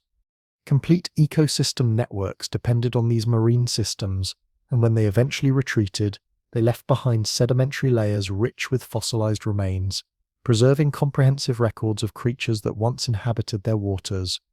As continental drift continued, climatic patterns shifted correspondingly across all affected regions. Territories that had previously experienced humid conditions became increasingly arid, with desert systems forming where precipitation no longer occurred regularly. Alternative regions grew progressively wetter as mountain formations captured moisture-laden atmospheric currents. Tropical climate belts shifted according to continental positioning changes, spreading luxuriant vegetation into previously temperate areas. Dinosaur populations adapted to these environmental modifications, some thriving within forest environments while others succeeded across open grassland territories. Plant communities evolved accordingly, with flowering plant species appearing during Cretaceous times, fundamentally altering herbivorous dinosaur dietary options, while simultaneously changing landscape appearances across affected regions. The temporal scales involved make these changes difficult for human minds to comprehend fully. Continental positions seem immovable, while mountain ranges appear eternal from our limited perspective. However, during Mesozoic times, as throughout all geological eras, Earth remained actively engaged in continuous geological motion through tectonic plate grinding, slowly yet inevitably across global surfaces. Within million-year timeframes, coastline positions shifted significantly. Across 10-million-year periods, ocean basins opened completely. Throughout 50-million-year intervals, entire mountain ranges rose from previously flat terrain. Each geological change altered climatic conditions, ecosystem structures, and life's evolutionary trajectory. Evidence of these massive shifts remains preserved within rock formations themselves. Sedimentary layers document oceanic advance and retreat cycles, while volcanic rock formations record molten material outpouring at tectonic rift zones. Fossil specimens discovered within single regions match those found across oceanic distances, providing proof that land masses were once connected. Paleomagnetic signatures preserved within rock matrices reveal continental drift patterns, demonstrating how they moved across geological time.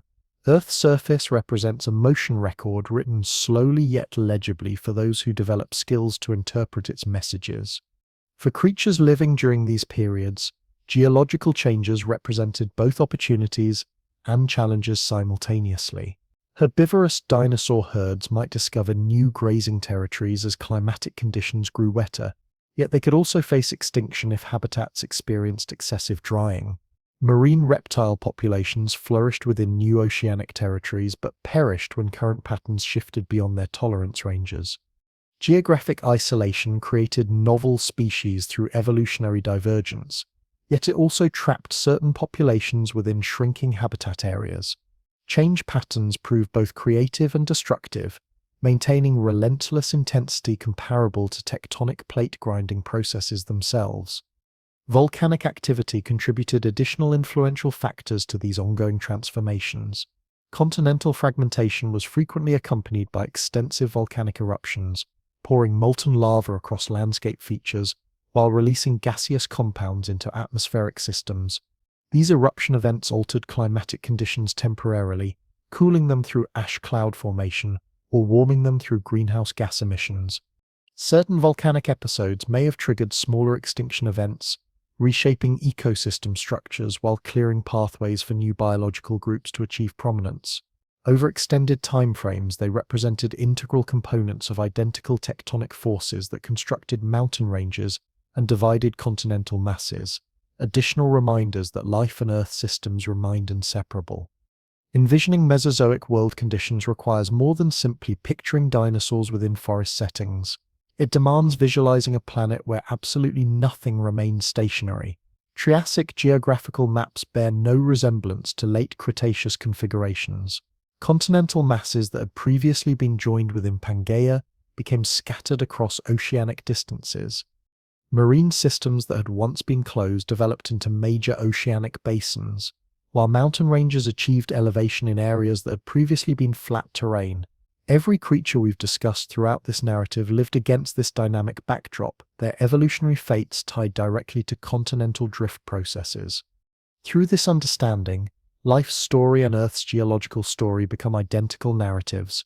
Dinosaurs thrived not merely because of their anatomical advantages, but because the world shifted continuously beneath their feet, creating novel habitats, isolating populations, and opening unprecedented opportunities for evolutionary expansion. When we contemplate the Mesozoic era, it becomes tempting to visualize a tranquil world featuring peaceful forests and migrating herds, giant dinosaurs moving steadily across open plains, pterosaurs drifting along warm atmospheric currents, marine environments filled with reptilian giants. However, beneath that serene imagery lies another fundamental truth about ancient Earth conditions. Our planet during that era, like today, never remained completely still or stable. Volcanic eruptions occurred with tremendous violence. Massive storms swept across oceanic and coastal territories, earthquakes shook terrestrial surfaces, and climatic patterns shifted abruptly without warning. For every extended period of ecological stability that enabled life to flourish extensively, there were moments when our planet reminded its inhabitants of its tremendous power through catastrophic events. Creatures inhabiting these ancient worlds had to survive not only each other through predator-prey relationships, but also the planet itself, a restless stage capable of changing fundamental survival rules without any warning whatsoever. The Mesozoic commenced under the shadow of one of Earth's greatest catastrophes, the Permian extinction event.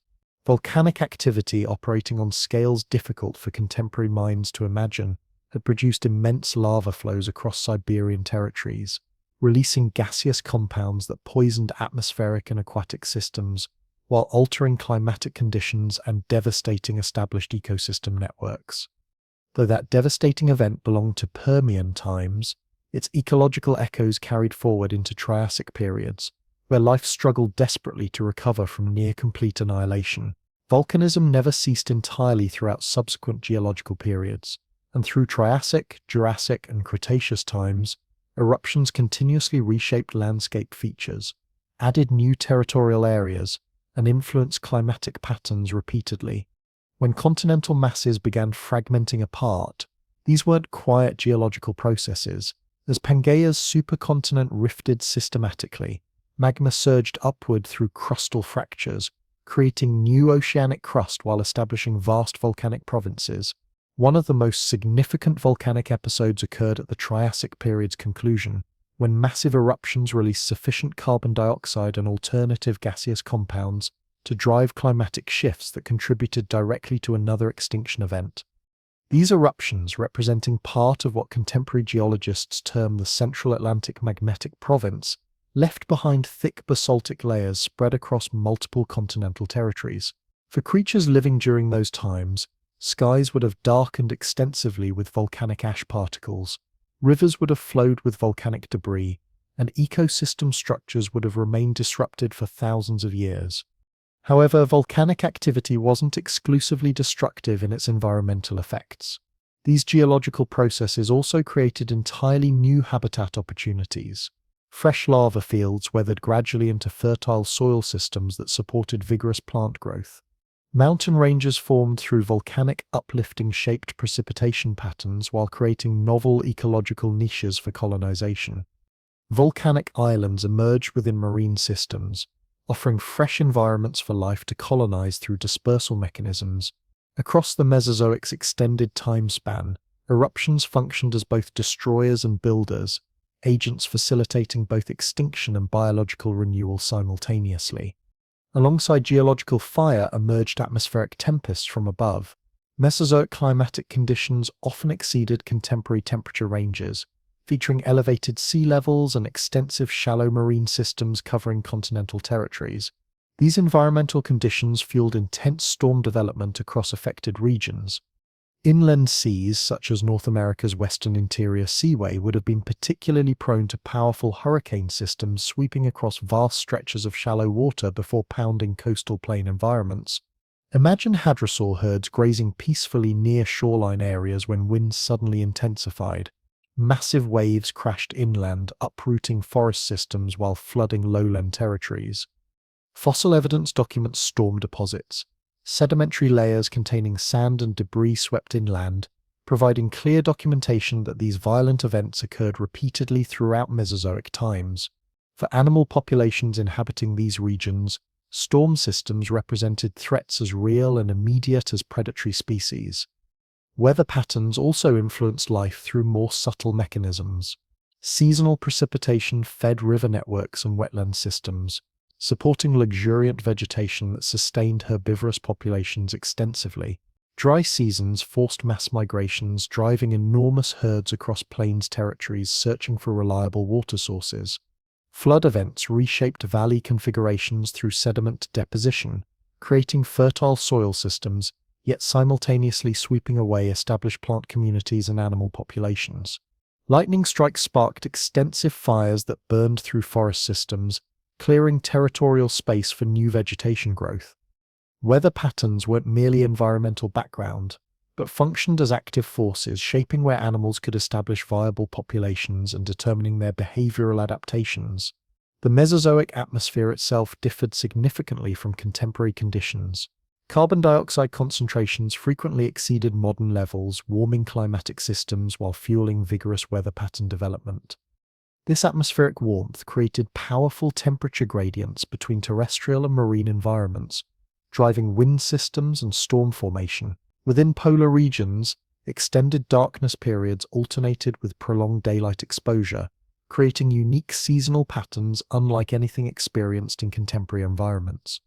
Even in those extreme latitudes, scientific evidence suggests forest communities thrived, watered by heavy precipitation and moderated by greenhouse climatic effects. For animal populations living through these conditions, survival required constant adjustment to weather rhythms, from unpredictable storm arrivals to seasonal patterns that differed dramatically from contemporary cycles. Earthquake activity provided additional reminders of planetary restlessness throughout these ancient times. As tectonic plates shifted positions and continental masses split apart systematically, geological faults slipped and generated seismic activity. For animal populations, earthquakes meant sudden shattering of familiar landscape features. River channels shifted course overnight, cliff formations crumbled extensively, and sometimes complete habitat systems underwent transformation. Though earthquake evidence remains less direct than volcanic rock formations or storm deposit layers, the extensive tectonic activity that shaped Mesozoic world geography guarantees they occurred as regular features. Life existing on unstable geological foundations required adaptation to environmental conditions that could tremble and fracture without advance notice. Some of the most dramatic volcanic episodes throughout Mesozoic times occurred during later Cretaceous periods. Toward that era's conclusion, immense eruptions within what is now Indian territory produced the Deccan Traps Formation, one of Earth's largest volcanic provinces throughout geological history. Molten lava spread across vast territorial areas, gaseous emissions filled atmospheric layers, and climatic conditions shifted rapidly across global scales. Some scientists argue these eruption events played significant roles in the mass extinction, concluding the Mesozoic era, working alongside the asteroid impact that struck subsequently. Whether functioning as accomplice or primary cause, the Deccan Traps represented another clear reminder of how profoundly volcanic activity could affect planetary conditions. Imagining life during these catastrophic events requires placing oneself within perpetually unsettled world conditions. Ceratopsian herds might graze peacefully during one year, only to witness volcanic ash beginning to fall during the next, coating vegetation and choking river systems. Marine reptile populations might thrive within seaway environments only to experience current pattern shifts as continental drift altered food availability. Forest communities might flourish within fertile volcanic soil systems only to be flattened completely by single storm events. For every extended period of ecological stability, disruptions occurred that forced immediate adaptation or resulted in population extinction. Nevertheless, life persevered persistently through all these challenges. Just as animal populations adapted to predatory pressures, they developed responses to planetary unpredictability. Some species evolved migratory habits, moving seasonally to follow resource availability. Others diversified dietary requirements, consuming wider ranges of plant materials or prey species to survive when single food sources failed. Plant communities spread rapidly into disturbed areas, exploiting volcanic soil fertility or storm-cleared territories for colonization opportunities. Through this constant negotiation with restless planetary conditions, resilience became equally important as physical strength for long-term survival. Fossil records preserve glimpses of these ongoing struggles between life and geological forces. Ash layers trap plant and animal remains, recording sudden disaster events with remarkable precision. Storm deposits and tomb shells and skeletal elements swept together by wave action, while volcanic rock layers mark periods of intense eruption activity. Changes in isotopic signatures track climatic shifts driven by volcanic gas emissions. Each sedimentary layer documents moments when Earth itself intervened directly in the lives of its biological inhabitants. The popular image of the Mesozoic as a stable dinosaurian paradise proves fundamentally incomplete upon closer scientific examination. While it represented a world of extraordinary beauty and biological abundance, it was simultaneously a realm of continuous upheaval and environmental stress. Volcanic systems poured molten fire across landscapes. Storm systems lashed coastal territories. Earthquakes shook plains environments, and climatic conditions swung between environmental extremes. Creatures that achieved long-term success weren't merely those that grew large or developed fierce predatory capabilities, but rather those that could endure constant change, adjust to repeated disruption, and survive our planet's geological restlessness. When we contemplate the dinosaurs in our modern context, we frequently visualize them as solitary giants traversing vast landscapes, each creature representing individual strength and independence. However, evidence preserved within sedimentary stone formations tells far more complicated and intriguing stories about their actual lifestyles. Dinosaurs weren't simply isolated individuals scattered randomly across ancient plains, but rather lived together in coordinated groups, traveled collectively across territories, raised offspring cooperatively, and interacted with one another through complex ways that fundamentally shaped their survival strategies.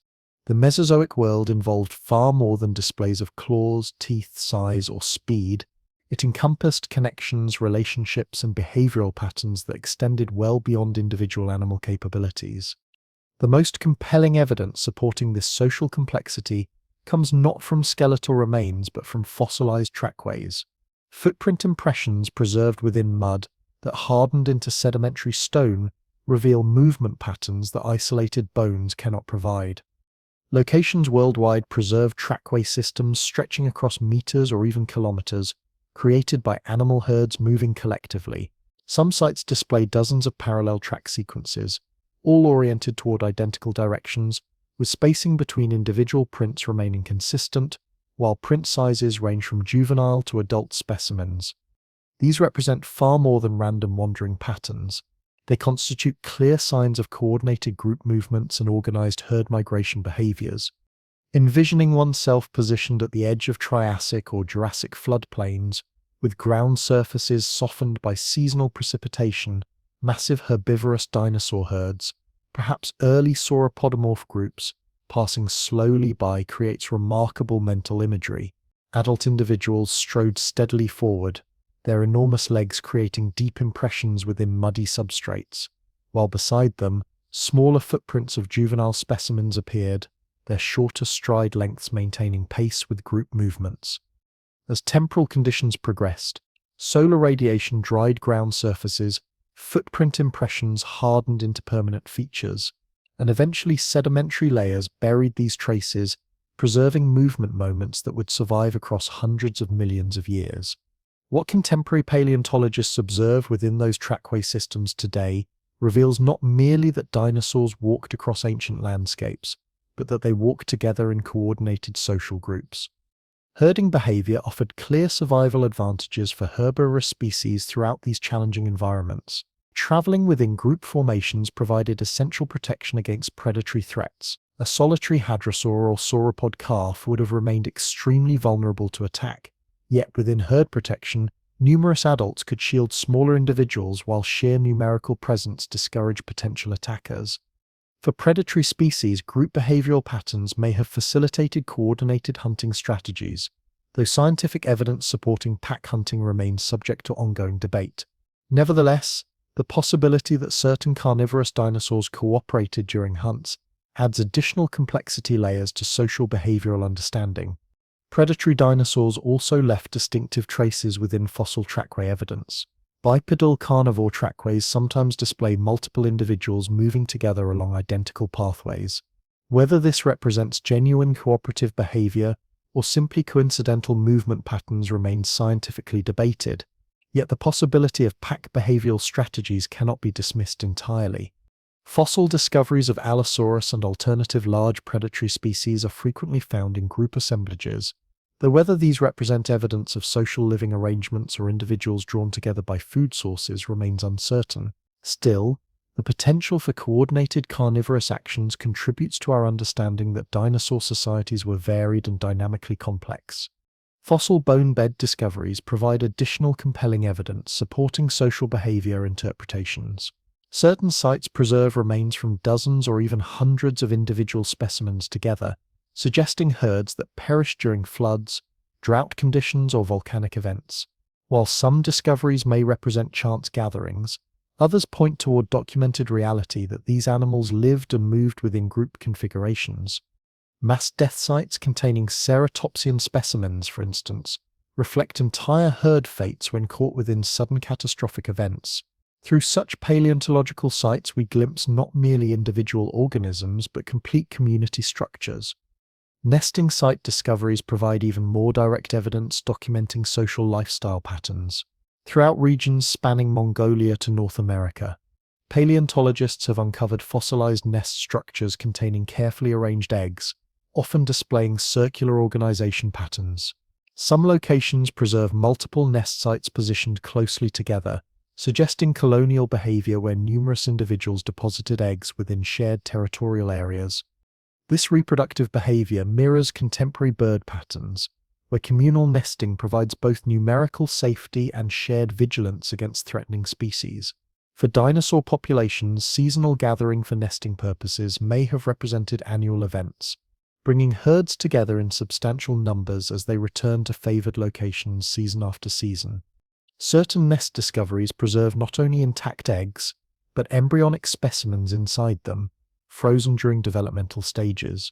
Others document hatchling remains, tiny dinosaurs that had successfully emerged from protective shells only to be buried by sudden flood events or storm systems. These discoveries raise important questions regarding parental care behaviors. Did adult dinosaurs guard nest sites actively? Did they transport food to developing young?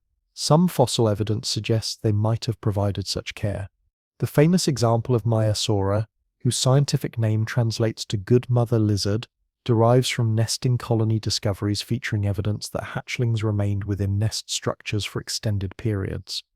Their skeletal remains show growth patterns that could not have occurred if they had departed immediately after hatching.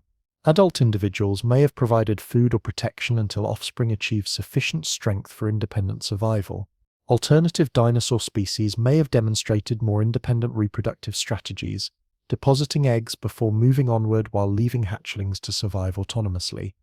Diversity in parental care strategies likely matched dinosaur species, diversity itself, with some providing extensive care, while others offered minimal assistance, closely resembling patterns observed among contemporary reptile and bird species.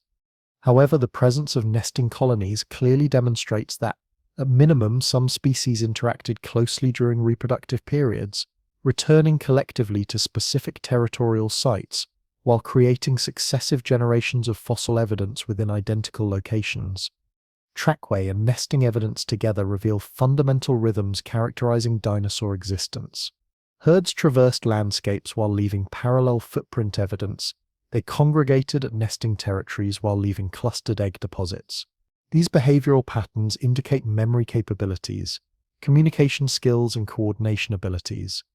Dinosaurs represented not merely products of anatomical evolution, but organisms shaped by interactive benefits and challenges associated with group living arrangements. Social dinosaur lifestyles also encompass display behaviors and communication systems. Frill structures, crest formations, horn arrangements, and alternative distinctive features may have served not exclusively defensive or combative functions, but rather signaling purposes. Hadrosaur herds possessing crested head features may have produced resonant vocalizations echoing across valley systems to coordinate movement patterns or attract potential mates. Ceratopsian species displaying elaborate frill arrangements may have utilized them for individual identification, social bond strengthening, or rival intimidation. These physical characteristics suggest worlds where visual and auditory communication played major behavioral roles, where group living required more than simple presence but demanded recognition and interactive capabilities. For over 100 million years, Mesozoic landscapes remained extensively green, yet differed dramatically from contemporary vegetation we recognize today. Forest systems were populated with coniferous species, cycads, ginkgo varieties, and extensive fern populations. These plant communities reproduced through spore or cone mechanisms, spreading gradually while relying on wind patterns or water systems to transport pollen grains. Atmospheric conditions carried resinous fragrances rather than floral scents, while ground surfaces remained shaded by palm-like fronds and towering coniferous branches. Herbivorous dinosaur populations fed extensively on these botanical resources, tearing needles and leaves, consuming cycad materials, stripping fern vegetation. This represented a world characterized by abundance, yet also marked by certain limitations in plant diversity. Then, during Cretaceous periods, something revolutionary appeared within these established ecosystems. Initially, changes remained subtle, scattered among older vegetation. Small plant forms displayed structures never previously observed. They possessed petals, vibrant colors, and distinctive fragrances. They didn't rely exclusively on wind patterns for reproduction, but instead invited animal participation in their reproductive processes. These represented the earliest flowering plants, scientifically known as angiosperms, and though they arrived quietly within existing ecosystems, their impact on biological communities would prove profound. Fossil evidence suggests earliest angiosperm species may have appeared during early Cretaceous times, possibly even earlier periods. They weren't immediately dominant within plant communities. In fact, they remained rare initially, representing just another evolutionary experiment within nature's vast experimental portfolio. However, what distinguished them from existing plant groups was the efficiency and flexibility characterizing their reproductive strategies. Flower structures enabled precise pollen transfer, often facilitated by insect intermediaries. Seeds developed within protective fruit structures, safeguarded and frequently transported across considerable distances by animals that consumed them. This advantageous combination provided flowering plants with competitive edges, enabling rapid dispersal and adaptation to extensive environmental ranges. Relationships between flowers and insect populations proved especially significant for ecosystem development. Insect groups such as beetles and flies had existed long before angiosperm evolution, feeding on alternative plant species or organic detritus. With flowering plant arrival, novel partnership arrangements formed between these groups. Pollinators gained nutritional resources through nectar or pollen consumption, while in exchange they transported pollen between individual plants. Across extended timeframes, these interactions grew increasingly complex, with insects evolving specialized anatomical features for efficient nectar or pollen gathering, while plants evolved specific shapes and colors designed to attract particular insect species. Bees, butterflies, and numerous alternative groups would eventually flourish through these mutualistic connections, though their complete diversity emerged during later periods. Even within Cretaceous environments, however, these beginning mutual relationships were fundamentally reshaping ecosystem structures. For dinosaur populations, flowering plant impacts proved more gradual yet equally important for long-term survival. Herbivores that previously fed on coniferous species and cycads discovered new nutritional options within flowering shrubs and trees. Angiosperm leaves often proved softer and more nutritionally rich compared to tough coniferous needles, making them attractive food sources for plant-eating species. As flowering plants spread extensively, they likely supported larger herbivorous populations, which subsequently supported increased predator numbers.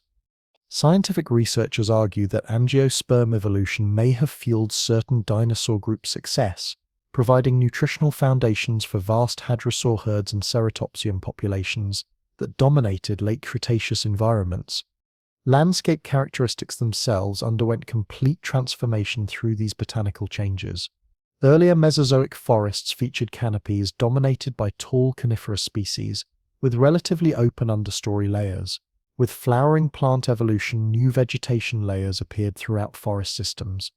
Shrubs, climbing vines, and small tree species filled spaces between larger trees, creating substantially more complex habitat structures. This increased structural diversity offered ecological niches for greater animal variety, from insect communities to small vertebrate species, potentially influencing behavioral evolution in numerous dinosaur lineages. Leaf impressions and wood fragments showcase extraordinary specimen preservation, documenting woodland transformation periods when angiosperms began displacing established plant communities. These fossilized remains capture transitional moments in Earth's botanical history, preserving evidence of revolutionary changes that would fundamentally alter terrestrial ecosystems. The transformation proved so comprehensive that by late Cretaceous periods, many landscapes bore closer resemblance to modern environments than to earlier Mesozoic scenes. Flowering meadows, deciduous woodlands, and fruit-bearing trees created entirely novel visual experiences for creatures inhabiting these changing territories. Embedded within those ancient sedimentary pages lie remains of complete forest systems, oceanic communities, and creature populations that thrived countless millions of years before human existence. The Mesozoic represents far more than a source of fascination for paleontological researchers. It constitutes foundational elements of our contemporary world, continuously informing the developmental patterns of life and structural organization of modern ecosystems. Through studying this remarkable era, we discover not merely dinosaur biology but fundamental principles of resilience, adaptation, and cyclical change patterns that govern planetary systems. When we contemplate contemporary climate change challenges, Mesozoic echoes provide crucial reminders of what occurs when environmental conditions undergo dramatic shifts. The exceptional warmth characterizing that era, the rising and falling of sea levels, volcanic activity impacts, and ultimately, the sudden catastrophic asteroid event all demonstrate how life responds to environmental change, sometimes through successful adaptation, other times through extinction. The mass extinction concluding the Mesozoic serves as a stark warning that ecological stability can prove remarkably fragile, that complex ecosystem structures can collapse rapidly under excessive stress. Within these ancient echoes exist lessons extending beyond historical understanding to address our species' future challenges.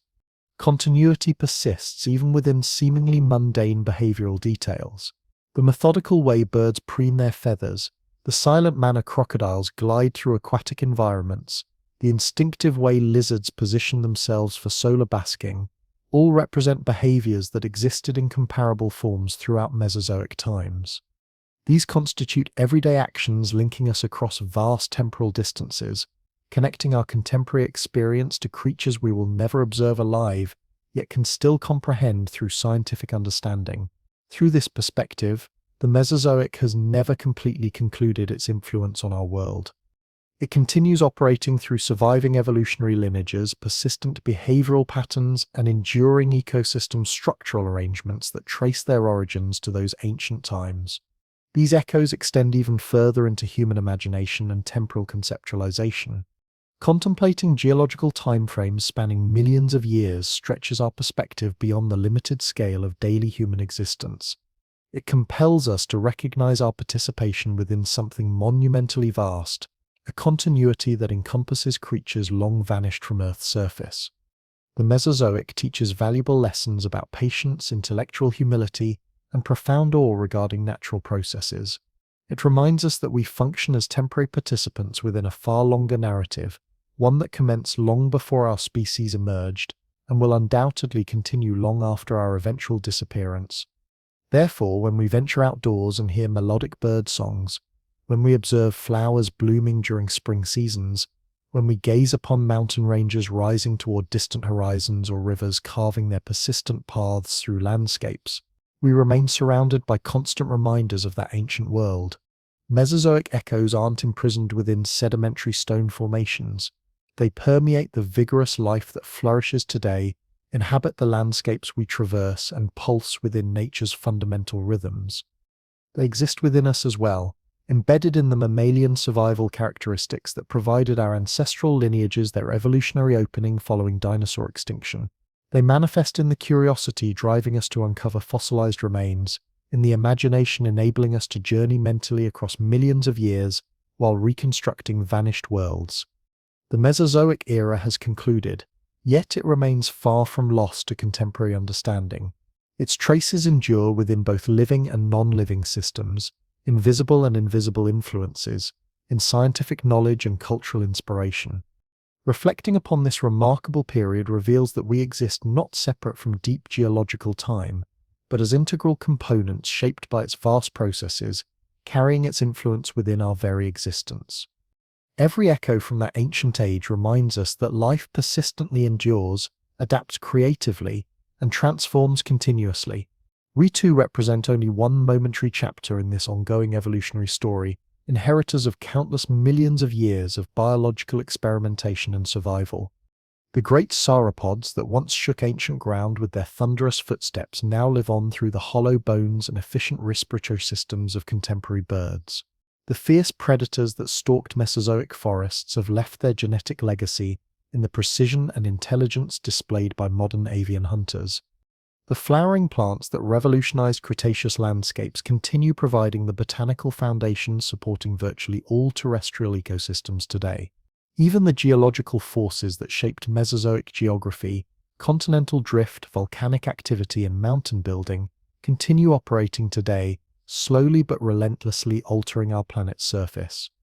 The climate systems that supported dinosaur gigantism, the oceanic currents that enabled marine reptile diversity, and the atmospheric conditions that sustained pterosaur flight all help us understand contemporary environmental challenges and opportunities. When paleontologists brush sediment from newly discovered fossils, they aren't merely uncovering ancient relics, but revealing chapters of an ongoing story that includes our own species. Each bone, each track, each fossilized leaf represents a link in an unbroken chain connecting past, present, and future life on Earth. The Mesozoic teaches us that change remains the only constant in natural systems. Species rise and fall, climates shift dramatically, continents drift across oceanic distances, yet life persists with a remarkable creativity and resilience. The same evolutionary pressures that shaped dinosaur anatomy continue influencing modern species. The same ecological principles that governed Mesozoic food webs operate within contemporary ecosystems. The same geological processes that created Mesozoic landscapes continue sculpting our world today. In studying this ancient era, we discover that our species represents not the culmination of evolutionary progress, but rather one branch among countless others within life's magnificent tree. We share fundamental connections with every creature that ever lived, from the smallest Triassic archosaur to the mightiest Cretaceous sauropod. These connections remind us of our responsibility as temporary custodians of planetary systems that have operated for hundreds of millions of years before our arrival and will continue long after our departure. The Mesozoic era stands as testament to life's incredible creativity and persistence through environmental challenges, far exceeding anything our species has yet experienced. It demonstrates that Earth's biological systems possess remarkable capacity for recovery and reinvention following even catastrophic disruptions. This ancient world of giants and revolutionaries, of flowering plants and soaring pterosaurs, of vast herds and solitary hunters, continues influencing every aspect of our contemporary existence. Its lessons about adaptation, resilience, and change provide essential guidance for addressing current environmental challenges, while maintaining hope for our planet's biological future. Through this extended journey across deep time, we discover that understanding the past provides the clearest pathway toward comprehending our present circumstances and preparing for an uncertain future. The Mesozoic era reminds us that we participate within something infinitely larger than individual human experience, a cosmic story of life's emergence, diversification, and persistence across vast temporal scales that dwarf human civilization yet include our species as integral participants. With this profound understanding, our exploration of the Mesozoic world reaches its conclusion for now. If you found value in wandering through these ancient landscapes and meeting their remarkable inhabitants, you might consider joining us for future explorations of Earth's deep history and natural wonders. Your support through engagement helps us continue these scientific journeys together, though only if it resonates with your interests. For now, we extend gratitude for your attention and patience, and we hope your own days and nights carry forward some measure of the wonder and amazement that the Mesozoic era has bequeathed to all who seek to understand our planet's magnificent past.